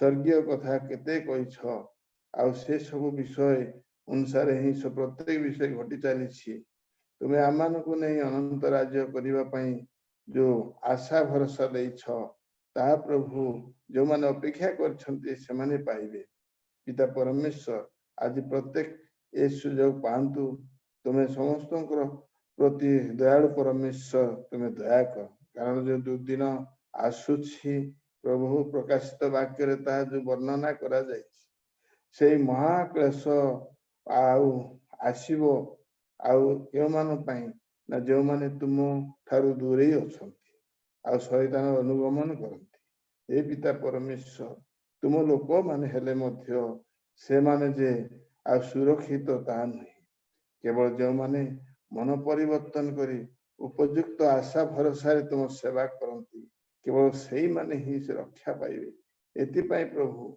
आम मानकु विश्वास हेले मध्य ओ प्रभु तुमर से आदेश को आउ भरोसार सहित विश्वास करी तुम सहित समर्पित जीवन बिताइबा पई ए दिन मानकर आशीर्वाद करो समस्ते प्रभु निजको नीन करबा पई दियो केवल तुमको ही दृष्टिपात करी ओ प्रभु तुमको आम माने आदर करि परिबा एथि पई प्रभु तुम्हें दया कर समस्त हृदय तुम्हें प्रभु एक सुंदर हृदय स्थापन करने द्वारा से माने निजर आउ व्यक्तिगत जीवन प्रत्येक मर्यादा सूचक विषय को भूली जाई तुमको प्रभु ग्रहण करी तुम सेवा आराधना उपासना करी बंचिबे एई सब आशा भरोसा दे ए दिन मानकर आगे नियो तेणु जो माने तुम ठारे विश्वस्त भाव में अछंती से मानकर तंबू मध्य दे कौन सी मारी जीवन या तुम वाक्य तुम्हें कहीछ तेणु ता निश्चित तुम लोक मान मध्य घटुवा विषय आम देखुछु एवं प्रभु आशीर्वाद मध्य पाउछ किंतु जो माने प्रभु तुम ठारू अवहेलित से माने मध्य अवहेलार पथ देखिबा कथा भी जानी होछि तेणु प्रभु आज आम मानकु से आउ दुष्ट पथरु प्रभु संपूर्ण भाव रे आम मानकु लगा रखी तुम से स्वर्गीय पथरे सब पथिक ही तुम सेवा करबा पई सहायता करो कृपा करो पिता परमेश्वर जो भाई मानकर प्रार्थना रिक्वेस्ट अच्छी प्रभु आ तुम वाक्य अनुसार से प्रति आशीर्वाद बताइब हाँ पिता परमेश्वर जो मान पीड़ित अवस्था अच्छे दया कर आउ मध्य जे भाई जणी करुछंती आउ तांको मध्य तुम्हें दया करो तांको जणी रे कौन से प्रकार बाधा न उपजे आ से कुशल रे पहुंचबे धन्यवाद प्रभु से माने तुम ठारू महाभिज्ञा करिछंती प्रभु से भिज्ञा तुम निश्चित दान करिछ धन्यवाद तुम पाखे जे शरण निये से केवे खाली हाथ रे जाए नहीं तुम्हें तुम पाखे जो माने प्रभु तुमको खोजंती सन पाहंती आउ तुम्हें से मानन को तुम्हें आशीर्वाद करबा पई आगे बढ़िबा परमेश्वर तुम्हें कहिछ मागो खोजो आउ द्वार रे मारो ये सब भरोसा देछ तुम लोक मान आउ तुम लोक मान के मागी केबे हेले आउ न पाइबा विषय मध्य तुम्हें केबे कहिन आउ मध्य पाउथिबा साक्ष्य आमे तुम लोक मान को पार्टी रो आमे सुनी थाउ एही सब आनंद तुम्हें देई तुम लोक मान को उठाई था पिता परमेश्वर धन्यवाद तुम्हारी संतान आदर्श बाबू बहुत सुंदर भाव रे दायित्व देछ धन्यवाद तांको प्रति कौन विपद न आसु जीशु नाम रे जहाँ भी चक्रांत थिबो जीशु नाम रे चली जाऊ एपरी एक व्यक्ति विशेष तुम सकाशे छिड़ा हेबा तुम राज्य पाए महा लाभजनक अटे प्रभु दया कर ताकू ता परिवार को आशीर्वाद करो पुणी हे पिता परमेश्वर तांको सहित जेते सब जड़ित होइछंती प्रत्येक नम्र विश्वस्त पवित्रतार सहित तुम स्वर्गीय शिक्षा रे प्रभु नियोजित हेउ तुम ठार सब आशीर्वाद पाइबे से अनुग्रह समस्त प्रदान करो पिता परमेश्वर आम क्षुद्र मान को प्रभु यही सहभागितार जोड़ी हेबा पई सुयोग देला बोली मध्ये धन्यवाद आज सेवा कार्य जो पुअर आ उपासना पुणी अन्य भाई भौणी मानक योगदान आउ तुमरी प्रिय संतान आदर्श बाबू ठारू तुम्हें जो आउ अभिभाषण देल ए सब तुम्हें गौरव पाइछ बोली धन्यवाद दी सब को तुम हस्त समर्पण करू करू आगामी सेवा कार्य तुम गौरव सकाशे बहुमूल्य हेउ अनेक आशीर्वाद कारण हेउ एवं हजात्मा माने सुरक्षित हंतु रक्षा प्राप्त हंतु एवं तुम लोक माने मध्य रिन्युअल जीवन बिते से माने तुम ठारे वर्धिष्णु कहतु धन्य प्रभु प्रार्थना शुणिच ए रात में समस्त कुशल निद्रा जीवा पाई दियो आसंता काली वातावरण में तुम दया अनुग्रह तुम लोक मान पाई रख प्रार्थना शुणिच धन्यवाद दे जीशु को मधुर नाम मांगि पिता आमीन आमेन आमेन बहुत धन्यवाद सर आपण जोग देइथिले पुणी आमानको शेष प्रार्थना साहाय्य कले प्रभु आपनको प्रचुर आशीर्वाद करंतु मैडम को मध्ये आशीर्वाद करंतु आउ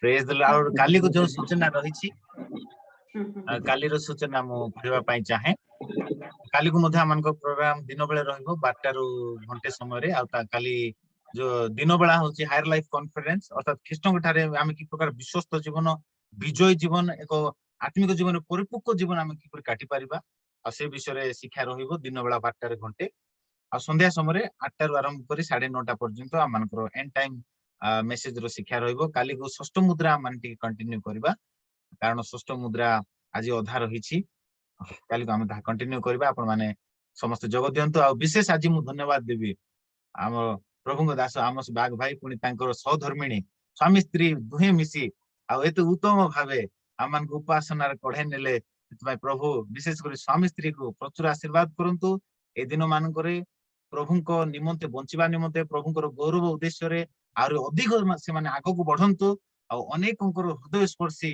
उपासना से मान करंतु अनेक को तांको उपासना द्वारा अनेक प्रभु को बाट को यीशु नाम रे फेरी आसन आमेन थैंक यू भाई धन्यवाद आ एतले जो भणी विशेष कर लिप्सा भणी आमान को बाइबल पढ़िबा निमंते सहायता करथिले तांको मु विशेष धन्यवाद दिए आ मु आपण समस्त अनुरोध करे काली को आपण मिस करंतु नाही काली को मध्ये जोग दियंतु आपण संग साथी मान को मध्ये शेयर करंतु से माने मध्ये जोग दियंतु निजे आशीर्वाद पांतु एवं अन्यर आशीर्वाद रो कारण होंतु आ सेति पई प्रभु मान को रखिचंती अन्य को रक्षा करिया पई अन्यर आशीर्वाद रो कारण होबा पई आज रो मेसेज जदि आपण भल लागिछि मु आको YouTube रे अपलोड करबी आपण निजे पुनर्बार सुनंतु और आपनकर फ्रेंड्स रिलेटिव्स मान को मध्ये शेयर करंतु से माने मध्ये वाक्य सुनी से माने मध्ये सचेतन हेबे परामर्श पाइबे जागृत हेबे आ जीशुଙ୍କର आगमन निमंते प्रस्तुत हेबे प्रभुଙ୍କର धन्यवाद हो आसुना माने शेष आशीर्वाद नै हम माने विदाय नेबा आ हम मान को मध्य रे प्रभुଙ୍କ दास सुरेश भत्रा आज्ञा दामनजोड़ रे जड़ित होइछंती मु तांको अनुरोध करबी से मान को शेष आशीर्वाद रे सहायता करबे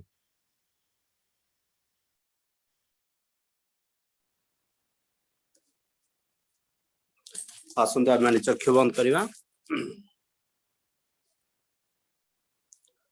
आसंता समस्त मिली मिसी प्रभु को प्रार्थना करो हे अमान का स्वर्गस्थ पिता तुम नाम पवित्र बोले मान्य हो तुम राज्य आसु जेपरि स्वर्ग से पृथ्वी रे तुम इच्छा सफल हो आज अमान को प्रयोजन आहार दियो अमान जेपरि आपण आपण क्षमा करि अछु से हम सब क्षमा करो परीक्षा रे हम करना है मात्र मंद रक्षा जो राज्य तो पराक्रम गौरव जुगे जुगे तुम हो पिता आमेन आसंद प्रभु ठार आशीर्वाद प्राप्त ही निज गृह मध्य रहिबा एतले पिता ईश्वर को प्रेम प्रभु जीसु ख्रीष्टଙ୍କ अनुग्रह पवित्र आत्माଙ୍କ शांति शक्ति सहभागिता सदा सर्वदा हम समस्त प्रति बाहुल्य भाବରେ ବାସ କରୁ। आमेन आमेन आमेन आमेन आमेन धन्यवाद सर। प्रेज लॉर्ड आउ आगामी कालीर प्रोग्राम पाई मु आपण मानकु अनुरोध करे आपण व्यक्तिगत प्रार्थना रे आपण माने स्मरण करंतु आगामी कालीर प्रोग्राम पाई। आ प्रभु आपण समस्त प्रचुर आशीर्वाद करंतु। God bless you. Good night.